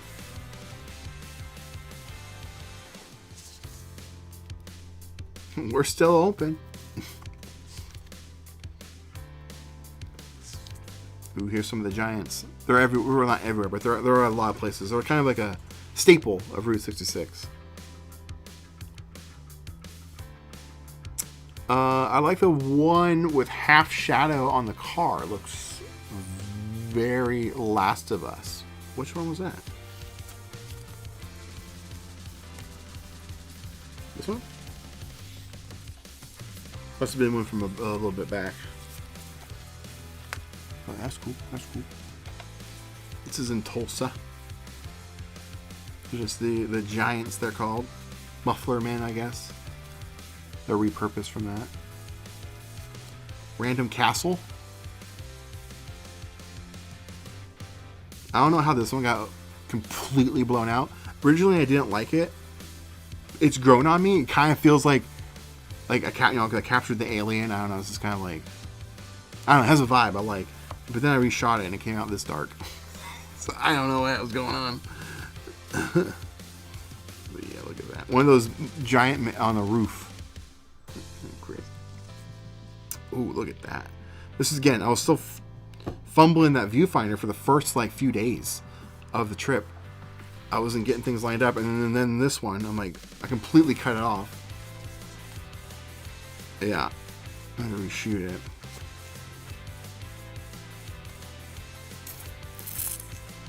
Gotta love a low light cloud gradient. Yes, especially on an Instax. It is nice. It was in the other stack. No, it's not. Okay. I think I was talking about that. Do you do any black and white? Yes, but not a lot. I brought black and white with me on the trip.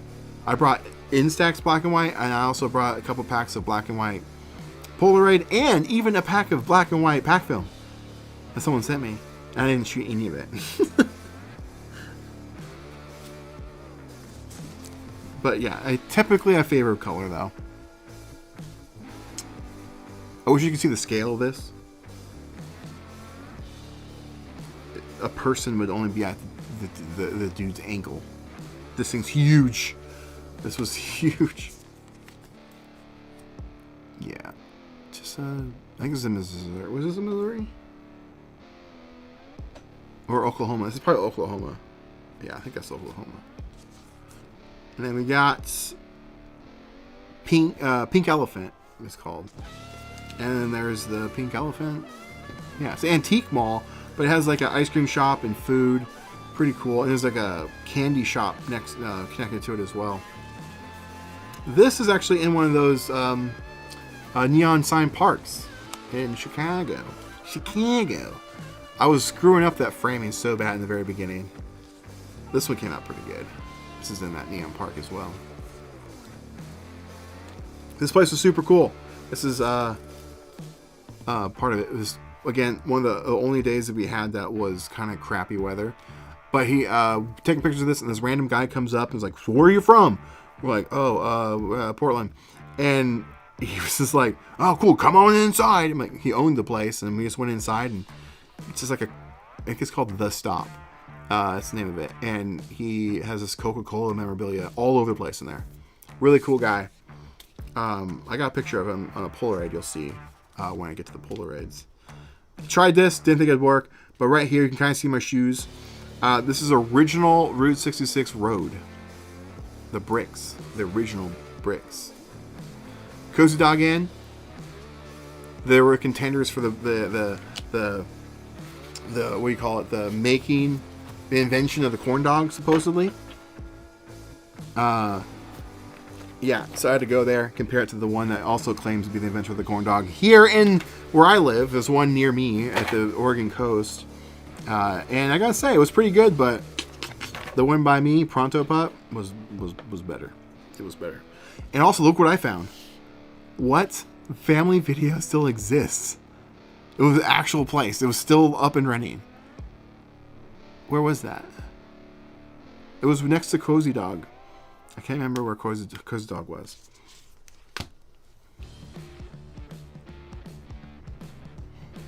Another dummy question. It's okay. No dumb questions. How do you store the film when traveling? Cooler or just in a bag? Yeah. So we had a cooler, but we didn't really need it. It really wasn't that hot. And when it did get hot in the desert parts, we were just in our car, so the AC was on. So it really wasn't a big deal for traveling in our case. Yeah, it really wasn't that bad. We kind of got lucky. And then when we weren't in our car, we were in our hotel, so the film would come in. Most of it. I ended up just leaving a lot of it in the car at one point because it really never got that hot. Especially in the desert at night, it gets cold, really cold. Just a random busted out. It was just on like the motel would look like abandoned, but like someone took it over and was like squatting there, and it was just junk everywhere. This was just sitting in the middle of the field. Cool stop. It's a car wash. Beacon. Car wash. You have no compliments about not having autofocus with Lomo? What do you mean? Oh, no complaints. Why is that compliments? You have no, I've never had an issue. None whatsoever. Don't need it. Just have to remember when you're trying to take a picture of somebody, within like 4 feet, just turn the dial. Snap your photo. Infinity. Turn it to infinity. So anything past 4 feet. It's really easy. I've never not had a sharp focused picture. This right here, that's not painted on the wall. That is a building. I took it too straight on. It was simply too perfect. And this is a building. It's some gas station that they painted. Yeah, it looks like it's part of the wall. It's not, though. This place was closed. This was Dairy King. It was Dairy King. It was closed, though. Random sign. That one came out good. This one came out good, too. I like that one a lot. This is a random stormy day. One of the few stormy days. Muffler men. These aren't actual these were cutouts, like cardboard cutout, wood cutouts, I should say, but they look like they're regular size or like the normal ones. Took this photo and then a tornado siren went off. I was recording it too while it happened, I should say. And then this lady popped out and said, "Dog, you're good. Don't worry about it. It's just one of our tests because we do have some tornado warnings, tornadoes coming. So we're just going to test it." And she was super cool. She showed us around and whatnot. Took her picture. Yeah, just some stuff. This one almost looks black and white. This is one of the museums. Pretty cool. I got a really cool Polaroid of this. I can't wait to show you. Giant astronaut man. It's just a random building, junked out building, movie theater. Got myself one of those. Kind of cool. I tried something, didn't quite work out. Now here we're talking. Here, look at that. Sheesh. Sheesh. Damn, son. Where'd you take that? Oh, I'm glad you asked. I don't remember. This was the Conoco building. It's the but what's the actual name of it? In the you drop in. Gosh, that's what it is. Pretty cool. Pretty cool. Wow, with VHS or DVDs. What? What are you talking about? What did I miss? Oh, the family video. It was I think they did it was closed when we were there, so I couldn't go. I wanted to. They did it said CD repairs and things. They probably just did everything. Hello from Amsterdam. Netherlands really like your photos. Well, thank you. Thanks for stopping by. Damn, gotta say, I'm loving all your overcast shots. I know. The Lomo on overcast day. Hit darken on that son of a gun, and you will not regret it. Hello. Those neons are. They are. Oh, and check this out. Look what showed up today. A shikow. On a Sunday. I was supposed to be here tomorrow. Came day early. Perfect, because I leave on a trip Wednesday, so I get to shoot it. Hey, I remember that one from your Insta uploads. Yes, you bet you do. It was a good one. It was a good one. Yeah. All right. We're almost through. This is it. It's the last bit of my Instax Wide. And then we can move on to Polaroid, which there are a lot. This is early on in the trip right here. I was just shooting anything, not knowing what was about to come down. I'm used to like out here, like being, oh, look at this. I have to like make myself want this because there's not much out here. There's so much to take pictures of. You had to be picky. That one came out pretty cool. The wagon wheel. I don't know what happened there. So, again, that stupid viewfinder. So, what am I trying to do? Yeah, so this, I took this as the first shot. The freaking ground. And then I reshot it. I don't know how I got the ground. I don't know. This place was super cool. A lot of history here. This spot right here. Right here is technically the actual tow meter from Cars. Because when the Pixar people, they did Route 66, they stopped here and saw this. This is the actual one. It's a crane for like a mine shaft that's built onto a truck. They saw that and then they created a tow meter. Turned it into a tow truck, of course, and shortened the little, whatever you want to call it, the crane. But yeah, that's the actual one that they, it was sitting behind the building, kind of like being overgrown, but they moved it to the front. But yeah, actual tow meter. I thought this was cool. But this one here, right here, old Mountain Dew sign, like paint mural. You don't see that often. Thought it was cool. So now that you've done the Route 66 project, what's the next big thing? Well, I only did half of it because I have to still edit and create everything. So I'm still very much in it. Haven't gotten to the next step of what I'm going to do next. But I don't even have a good idea. Look, I love that photo. Look at that photo. Isn't that a cool photo? It'd be funny if my next thing is Route 66 again. That's what I'll call the project. Route 66 again. No. Yeah. Here's me trying to be all artsy. It was a building, which I'm sure I have some photos in here somewhere. It was filled with classic cars, but it was an abandoned, rundown building. The roof was caving in. Yeah. Normal is this place. This right here, there was just trucks and cars, and inside were like old muscle cars that were just abandoned and rusting away. Pretty sad. Get your dicks on 66. No, I'm serious. That's what this place was. This was the first day we hit the road, and it was pouring down rain. The only day that we had bad weather, so I couldn't get really good pictures of this spot on instant film. That is, I got some photos on my cell phone. This is Chicago. Oh yeah, the purple. Oh, I can't wait to see what you shoot. I had fun with my first pack. Nice. Love to see it. Love to hear it. Hello there. Loved your mini camera video. You released mini camera. Oh, you're talking about the Insta360 Go 3S. Thank you.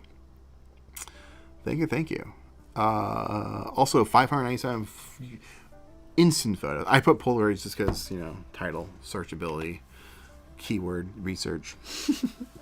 But yeah, 597 instant photos. I have the tally of each individual one I did. I can look at that. Actually, let's look at that right now. I'll just tell you. I shot 267 Instax Wide, 237 Polaroids, 66 Go photos, 17 pack film photos, 10 Spectra, and that's it. Which totals out to 597 total instant photos. Pretty insane. Unfortunately, this place was doing a lot of constructions, Pontiac, Illinois. So we couldn't see a lot of cool stuff. Yeah, the weather was atrocious this day. So it was really tough to get a photo of that. And these here, yeah, look at that one. It's Blues Brothers. And then Blues Brothers on top. But yeah, you can see the raindrops on the lens. And that was it. That was all my Instax Wide photos that I took. There's some bangers in there. Absolute, what's the young kid say? Straight gas. Bussin' no cap. 6.7. All right. Time has come for the Polaroid. Would love if you do more Oregon. I've done a lot of Oregon. I live here. Technically not. I live in Washington, but I'm like 10 minutes. Not even. I'm 5 minutes from Oregon. I have seen it on the internet. And it's a beautiful state. Though even for someone not from the U.S., I do get that it's a bigger undertaking with a large... The states are. It's true. Our states are massive. Oregon's pretty big. But no, I literally live on the border of Washington and Oregon. But no, I do Oregon. I should do more. Did I make a video? Yeah. No, did I not do a video of that? No, that was Washington anyway. Never mind. Think of something different. Route 66 again in black and white. That'd be pretty fun. Which film did you think was best for the Instax? It just did better heat, temperature-wise, exposure.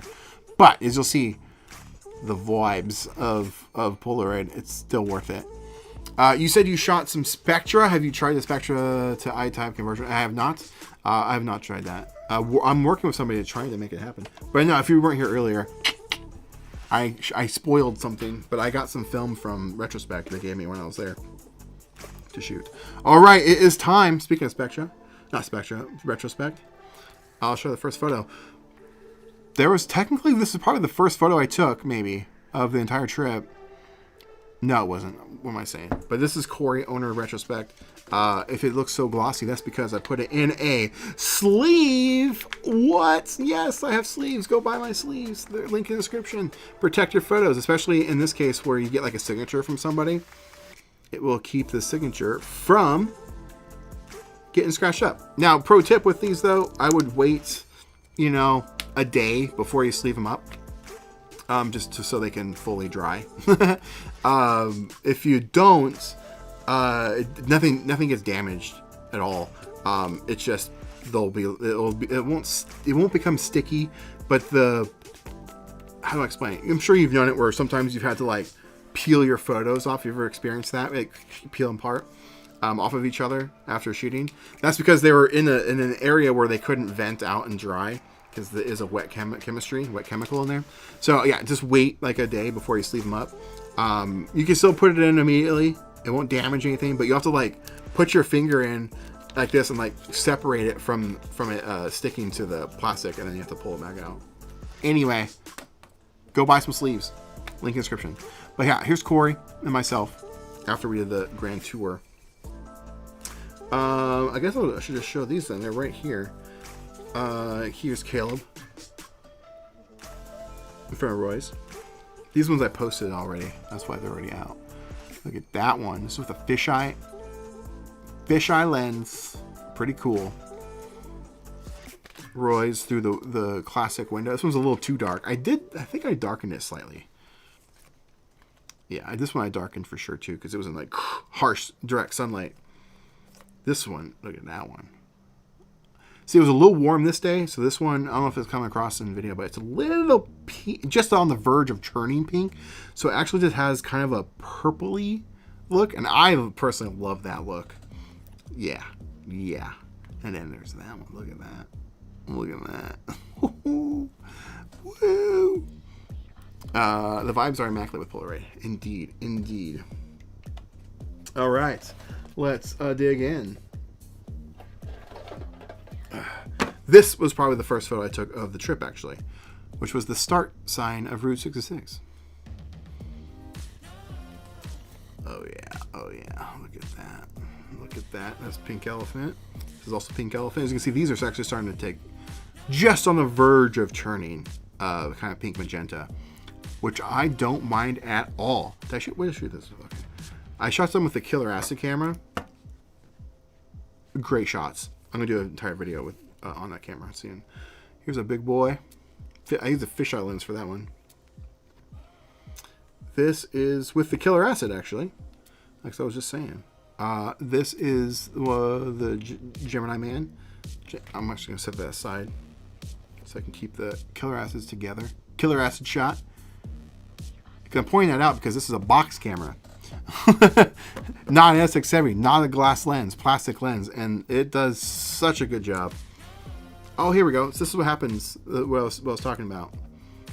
So if you take photos and you put them together right after shooting them and you put them in like a bag or something, they stick together. So it won't damage anything it's fine. Nothing will happen. But it's just some of the chemistry trying to evaporate. And to help speed it up, you can shake it like that to dry the back after it's already developed, of course. Oh, wait. I'll pull that back up. There we go. There we go. Great shots. Great shots. Gotta say I love the Retrospect video. It was a nice experience that took us long. Yeah, thank you. It was really fun. Corey was amazing. I wanted to give a look into Retrospect or show off, hang on, I'm trying to keep these separated actually. These all killer acid. These are all killer acid shots. That's not. This is not. I wanted to show Retrospect, aside from that you never got to see, no one's seen. And so hopefully I was able to achieve a little bit of that. I'm sad this one came out a little blurry. It was super dark. Killer acid though, and I kind of like it. I kind of dig it. It was a vibe. I guess these were already put together. Yeah, these are... Yeah, killer acid. I'm going to be bringing the killer acid with me to San Diego this week. I mean, look at these shots. Like, it's insane how just great they are. This is killer acid too. One of the few photos of myself on this trip. I had some photos left in my SX70 that were really old. So I just blasted them off at this place. That was one of them. I guess I did shoot some black and white on this trip. I did shoot some black and white. I didn't think I did. I forgot. This is at the very beginning. The very, very beginning of the trip. And look, they're already turning brown. That's fun. This is his name's Tom. This is with the killer acid too. This is the guy that owns that Coca-Cola building. Really nice guy. Really nice guy. I think her name was Stephanie. We didn't have a Sharpie on me. I think her name was Stephanie. She is the one that has, or the daughter of the place that has they're in Kansas. It's the one with the tow meter I was telling you about. She was really cool. This is that guy I was talking about. He was like 100 years old, no teeth. He just said, "Come on in," and he's like invited us into his house and gave us an impromptu tour. John, this is John. That's right. This place is called John's Place. I guess you can look it up. I'm blanking his name. I think his name is Michael. I can't remember. I didn't have a Sharpie for him to sign it, but I got his name on video. I did a full interview with him. He owns what's it called? The Giganticus Hedicus, I think is what it's called. Pretty cool. Question. Did you make it to the Chrome 66 statue? They were still building it, if I remember correctly. If it's the one, is the arch one with all the sun rays coming off of it? If so, it was under construction at the time, but it's now open. They finished it.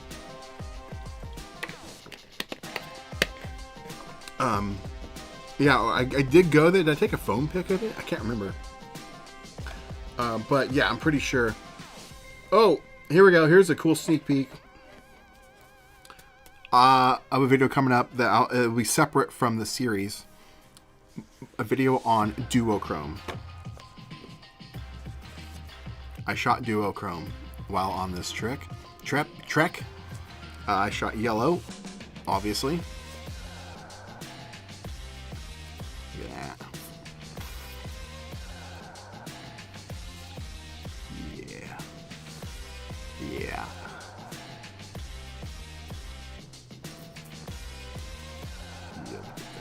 Look at that. And not only yellow, blue duochrome. Here's me in front of the blue swallow. Here's Caleb in front of the blue swallow. I love that one. That one's really cool. And this is the actual tomater, technically. The real tomater. This one, unfortunately, didn't work very well. Too dark. Yeah, look at that.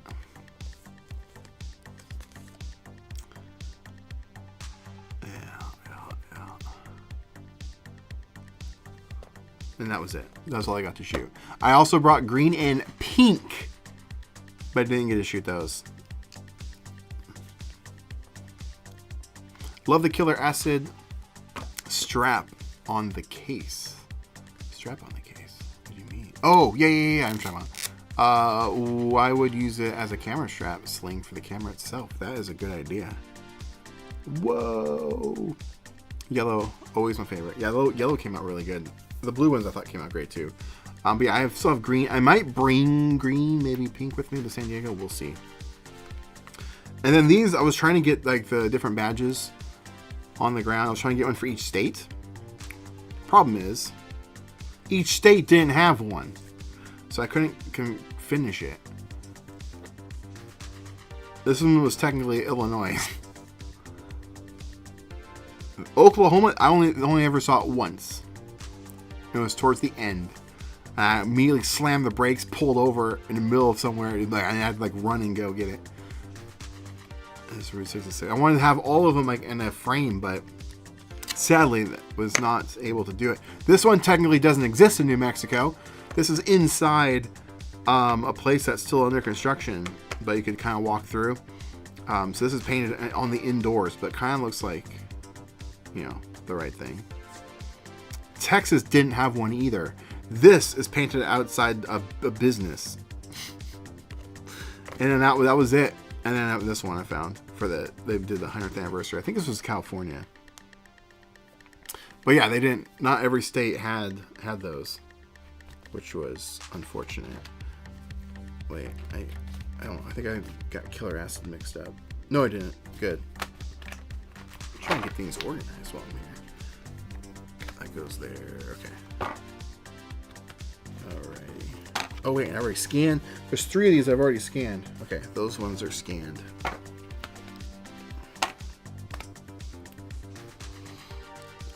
I really want to get a Lomo wide glass lens, but I assume it's hard to shoot with the viewfinder. No, it's not. It's perfectly fine. If you just joined in, I showed you all mine. Just when you look through the viewfinder, use your left eye, not your right eye. It'll help you with the framing. A little hack. All right. Let's continue on. I guess I can move this stack out of the way.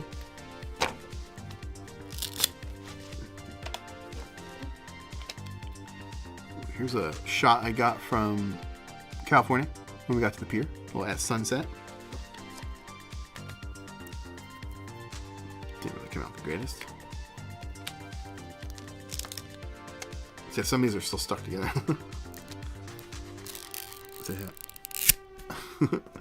This was cool. It was a knockoff 7-Eleven that's no longer there, but they left the sign. This one's fun. I really like this one. Yeah, this one was like a little creature in the background. This thing was massive. And there's also, it's hard to see, but there's like a Godzilla-like creature that's probably 10 feet tall right here. It's really hard to gauge the scale of these. This one, good old frickin' Polaroid. Gosh, freaking dang it. But yeah, the pack was shifted. And yeah, so I got this black bar at the bottom and it cut off the top of my photo. So I reshot it. Ooh. Blue swallow. Look at that one, man. Look at that. And some cactus. I like this one a lot, actually. This is California. This is California. I thought that was Killer Acid for a second. Did I shoot that with Killer Acid? No, I didn't. Ooh.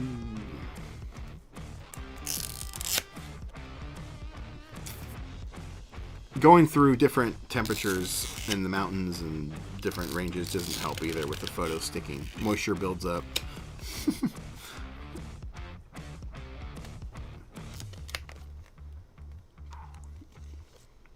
Ooh, I like that one a lot. I like the colors. It's pretty nice. Wigman Motel. I reshot this one because of that. Polaroid have issues. Tried something, didn't really work out the greatest. Oh, here's me in front of Roy's. Not as good as Caleb's. 66 Motel. This was cool. In the middle of the desert, in the middle of nowhere, and I shot a podcast episode there with Caleb. Be on the lookout for that stuff. Tried some, it kind of worked. I was laying on my back with a fisheye. This is a bottle ranch. There's just these bottles, glass bottles everywhere. Pretty cool.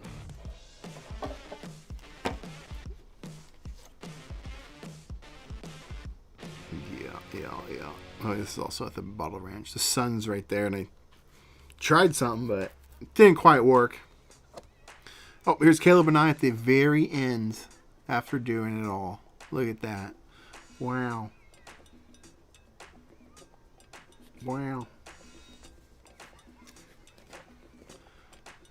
I don't know why mine came out so dark.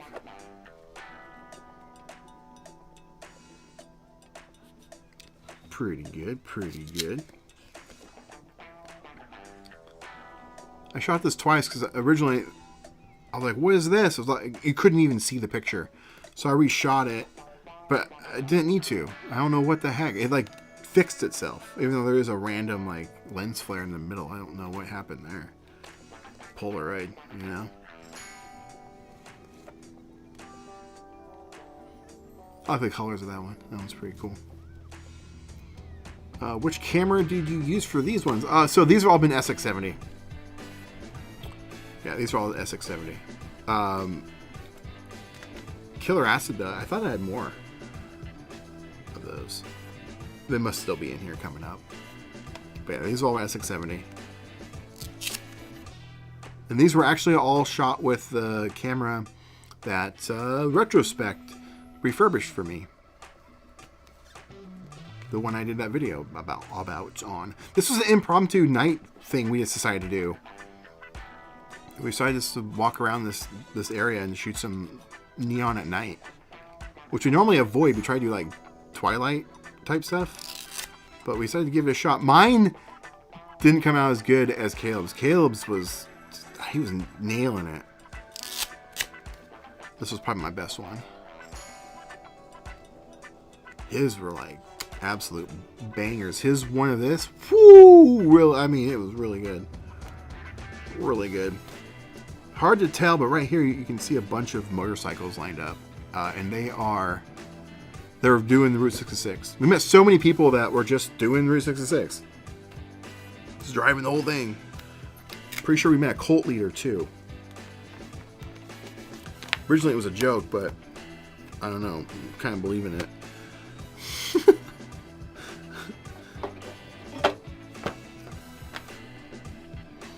Why don't they make reclaimed colors in I-type? Seeing that they all, because they would have. It's probably for production logistics. 600 can be put in any of the cameras. If you put it in I-type, it would. You can only put it in I-type cameras, and it's also clientele, who they're marketing and who they're making it for. The general consumer hobbyist people don't care about the purple that much, I bet. It's us, the people that are really into it, that like that stuff, so they're marketing it towards us. So I'm sure that's part of it. But 600 allows it to be put into any camera.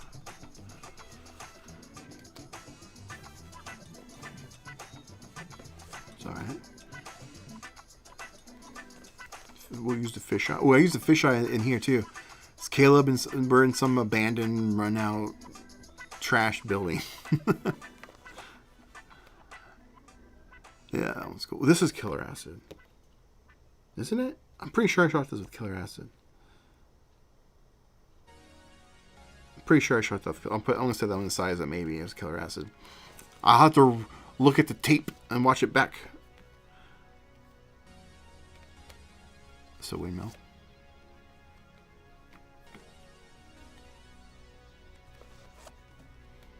Random signs. Lots of signs. Yeah. Yeah,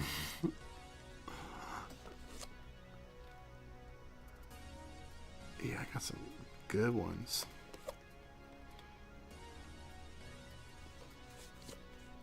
Some of these I haven't looked at since I shot them. Oh, that one came out actually pretty good.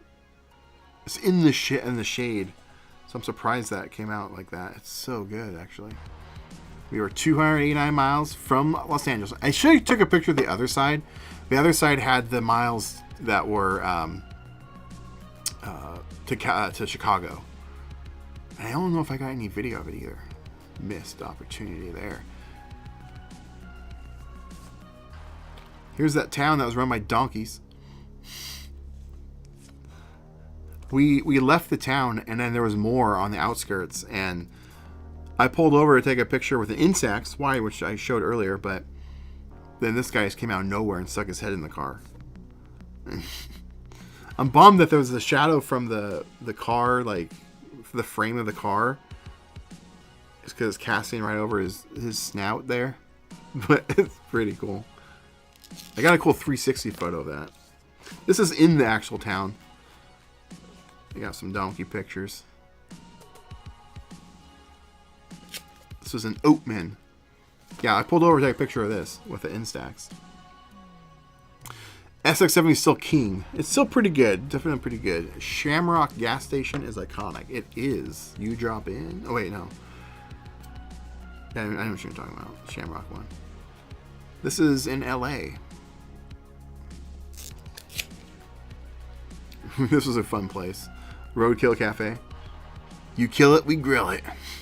It's a cool place. We ate there.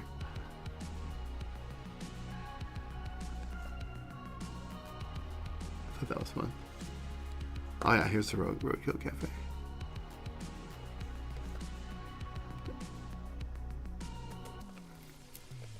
Oh, we got to California. I just sent it to Caleb because it was a whole thing. I don't know if it's on camera. Because I'm like, you need to shoot that right now. He's like, no, I want it down more. I want the sun down. Because his like bucket shot was like a good palm tree shot. I don't know, I think mine might be better. Nice. All right, we're doing good. We're doing good. The stream was only supposed to be like a standard hour and a half. But we're here. We're doing it. This is Killer Acid. Killer Acid. This is also Killer Acid. Yeah, this is inside Retrospect. This is one of their like desks. They have skeletons in there. It's too funny. Also, Killer Acid. I didn't like the framing, so I reshot it, and then it didn't do much better. But I was trying to get the I Heart Day drinking. We stood there because it's a rotating like digital screen, and we stood there for quite a while waiting for it to circle back around to get a photo, and then we decided to reshoot it. Yeah, this was in Wisconsin though. Actually, technically not even on Route 66. This was on the way leaving Wisconsin after we did Retrospect. I love that shot. Is this Killer Acid? It is a Killer Acid shot. Look at that. Beautiful shot.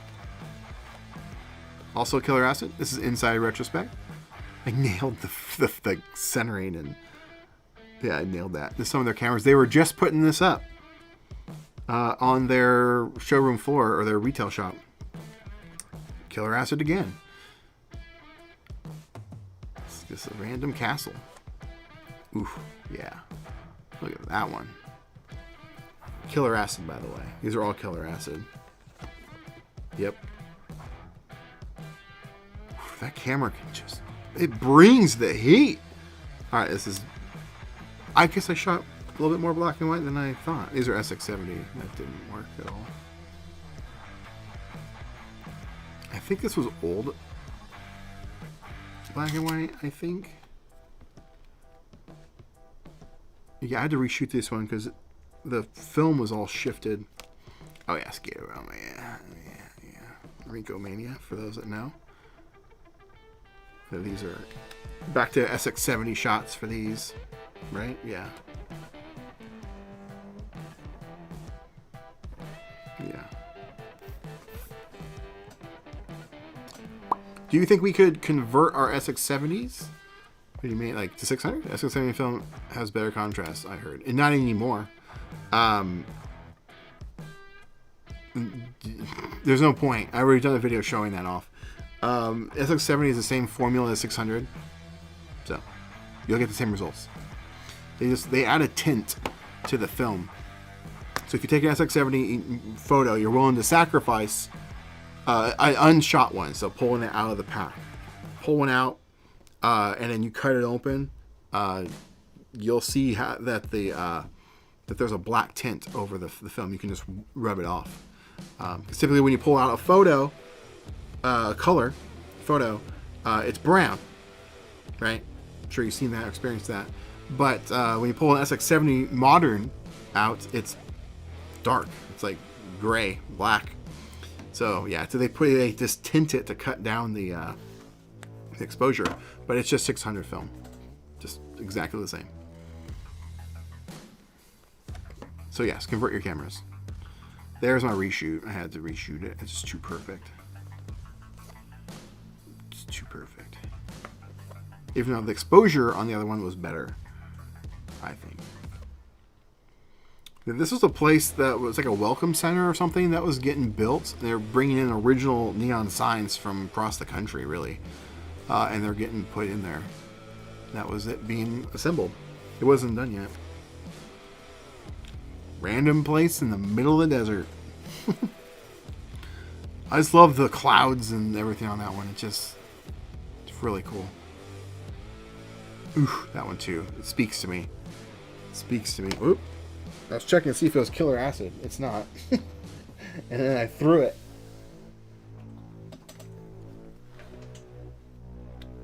Pretty good, pretty good. Ooh, I like that one. I shot that one a few times. Different formats.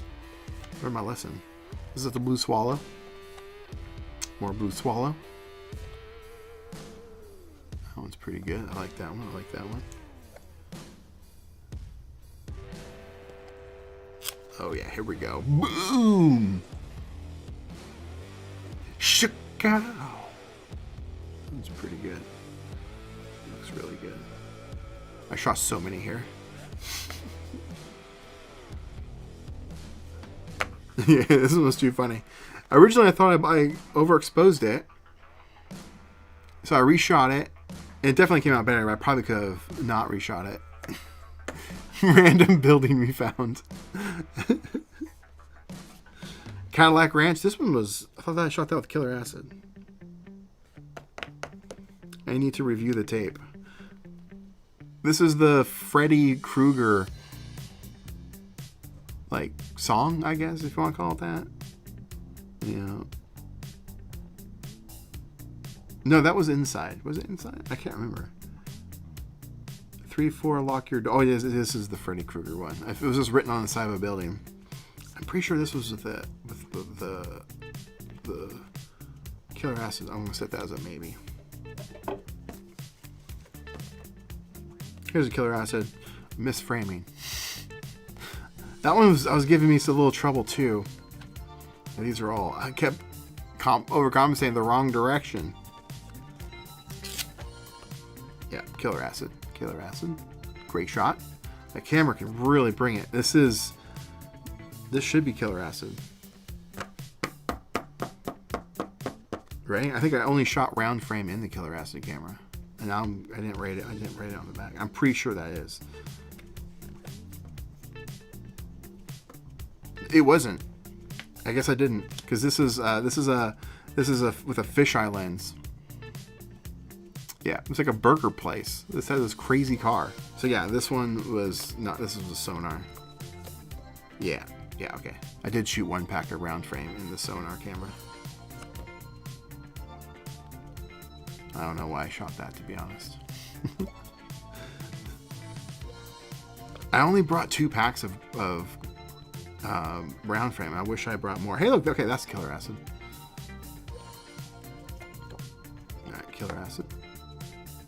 Killer acid camera.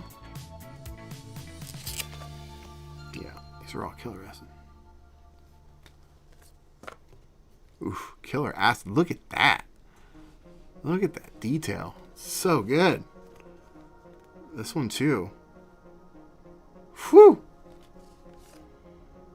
The Western. Killer acid. That one, that was pretty good. Drive in. This is killer acid. I guess yeah, I did shoot quite a bit with that camera. The camera's really good. All right, we're almost done. Kind of. In the glare. Yeah, these were, I rapid fired these because it was old film that was left in my SX70. I didn't use that one in a while. There was nearly a full pack sitting in there, so I just blasted them all off and screwed that one up. Just to kind of get rid of them so I can load in some good stuff. Oh, came out decent. Yeah, that's the sonar camera. Yeah, original actual Rode. Oh yeah. Here's that one I was teasing. Look at that. Doesn't it look like it was shot like while it was flying? If I turned it at the right angle. Like it kind of looks like it's in the sky flying. Yeah, I like that one a lot.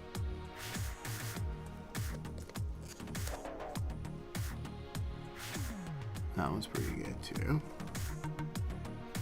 Midpoint Cafe, literally at the midpoints.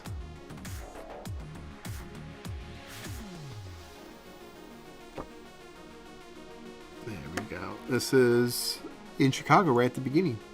Some of the first photos I shot. The Caleb's right there.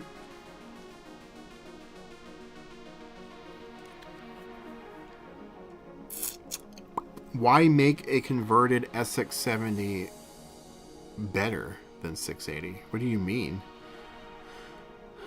Why make a converted? Well, one, I guess it would be size. It's smaller, more compact. Less chance of it breaking because SX80s are giant and they have the that top part that's it's pretty weak right there in the middle. You can snap that. But yeah, essentially they would be the same. Midpoint is in, I think, Texas, like right before you cross the border into New Mexico, I believe, if I remember correctly. I think it's pretty sure.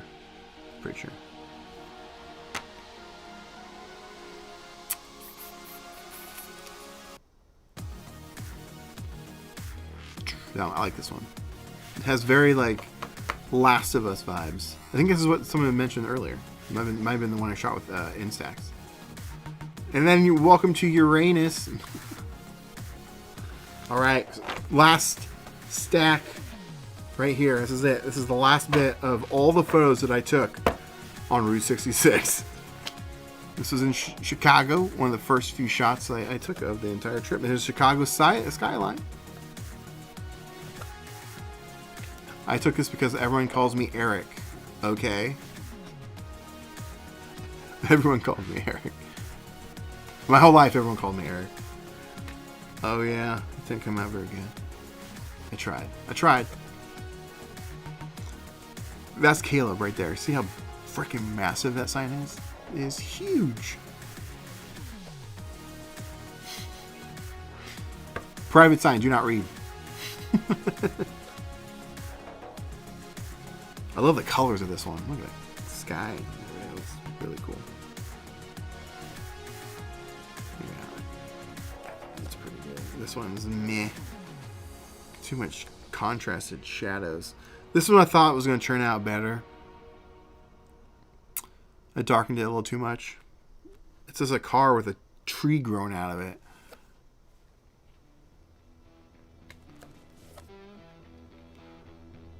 Abandoned gas station. I was trying to have Caleb take a picture of me with this, but like closer where my head's in the middle of that. And they only see like part of it, but he wasn't understand the assignment.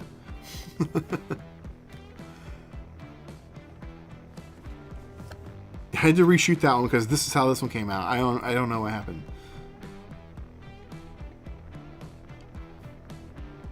I don't know. I guess I could literally cut this part out and then glue it to this one. It's a plane. That is a full NASCAR car hanging off the side of that building or that sign. It's pretty cool.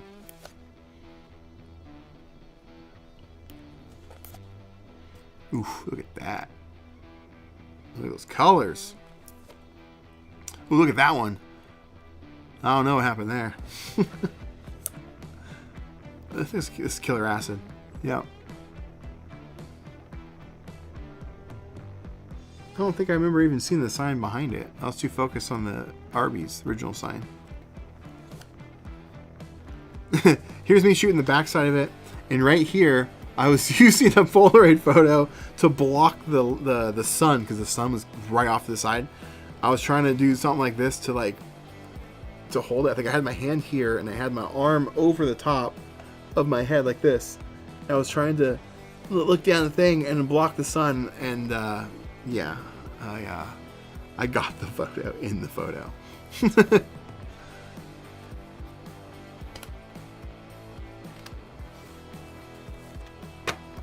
Woohoo! It's a Goodwill. Look at the colors. That's the killer acid, by the way. This is also killer acid. This is inside John's place. That one guy I was telling you about. This is also on John's place property outside. This is more of Pop's Bottle Ranch. That was the SX70, yeah. Look at those colors. Look at those colors. Another Pops. Wings. I shot that a couple times. Couple more times. That was all with SX70. I was trying something. I wish this wasn't there. Those branches. But I was like, why not try? Why not try?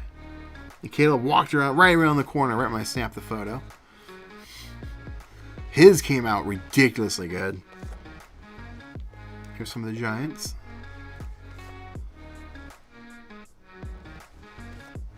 Yeah, I love that one. That one came out really good. Yeah, these are all. And last photo, right? Last photo is the halfway point in Oklahoma. That's how of just driving halfway across. And that is I'm double checking. I think that's every photo that I took on Route 66. Wow, that took a long time to go through. It's almost 2 o'clock. I started the stream at 11 a.m. Stream 3 hours. Wait.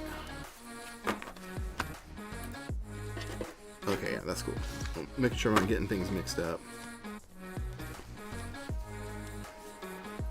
Yeah, that works. Okay. I'm trying to get some type of organization to these. Wait. No, I already showed those. I was like, okay, wait. I thought I was missing something. Yeah. I found this box, like, at Goodwill. At that Goodwill that I took a picture of. That I showed towards the end. It fits Polaroids perfectly. And it does close. It does close with them in. Best $1 I ever spent. But I quickly filled this up.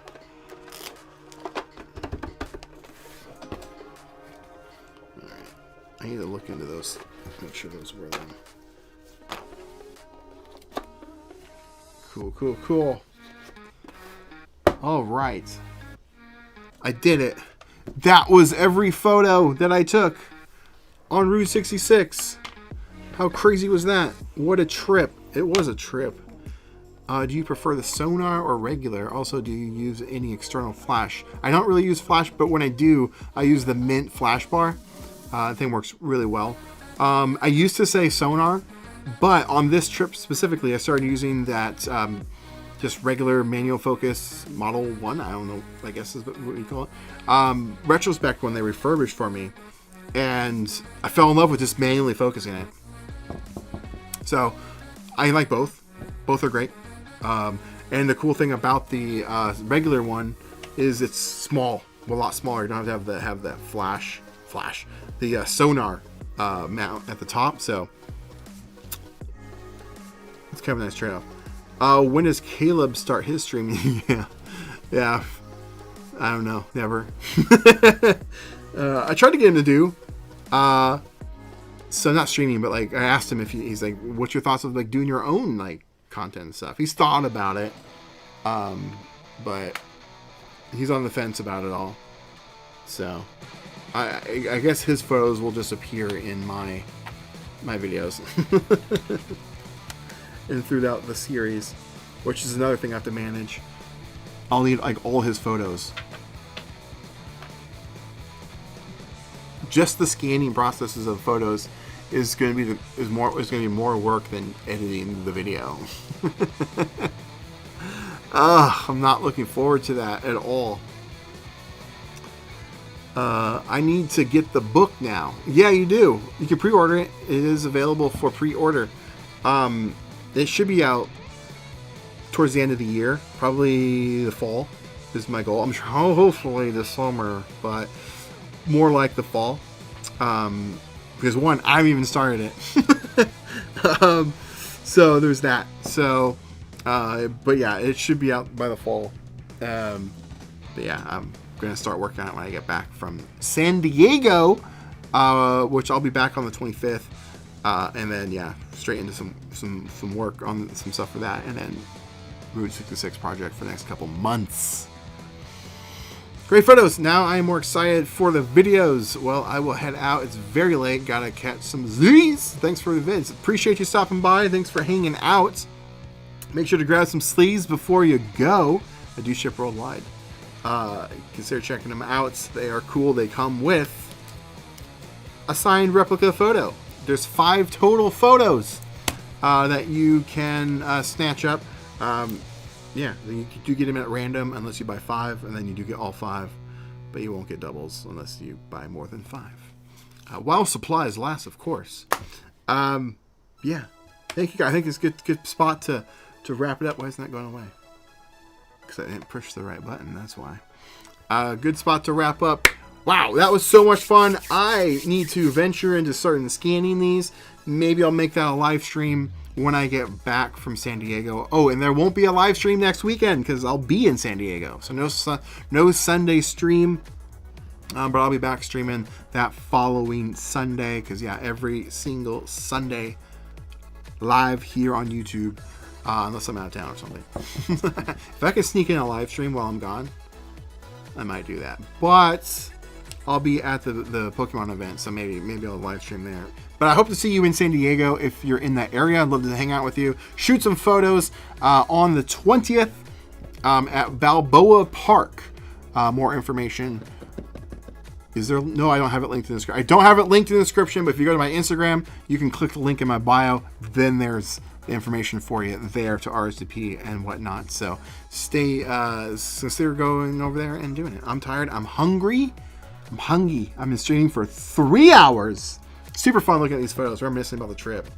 Gets me excited about the videos. It's just gonna be some fun stuff in that. But time to wrap it on up. Do I have the button? Oh, I do. Look at that. Woo! All my stuff still works. Thank you so much for tuning in to this special live stream. I hope to see you when I get back, and yeah, I hope to see you in San Diego. So thank you so much again for stopping by, checking out today's stream.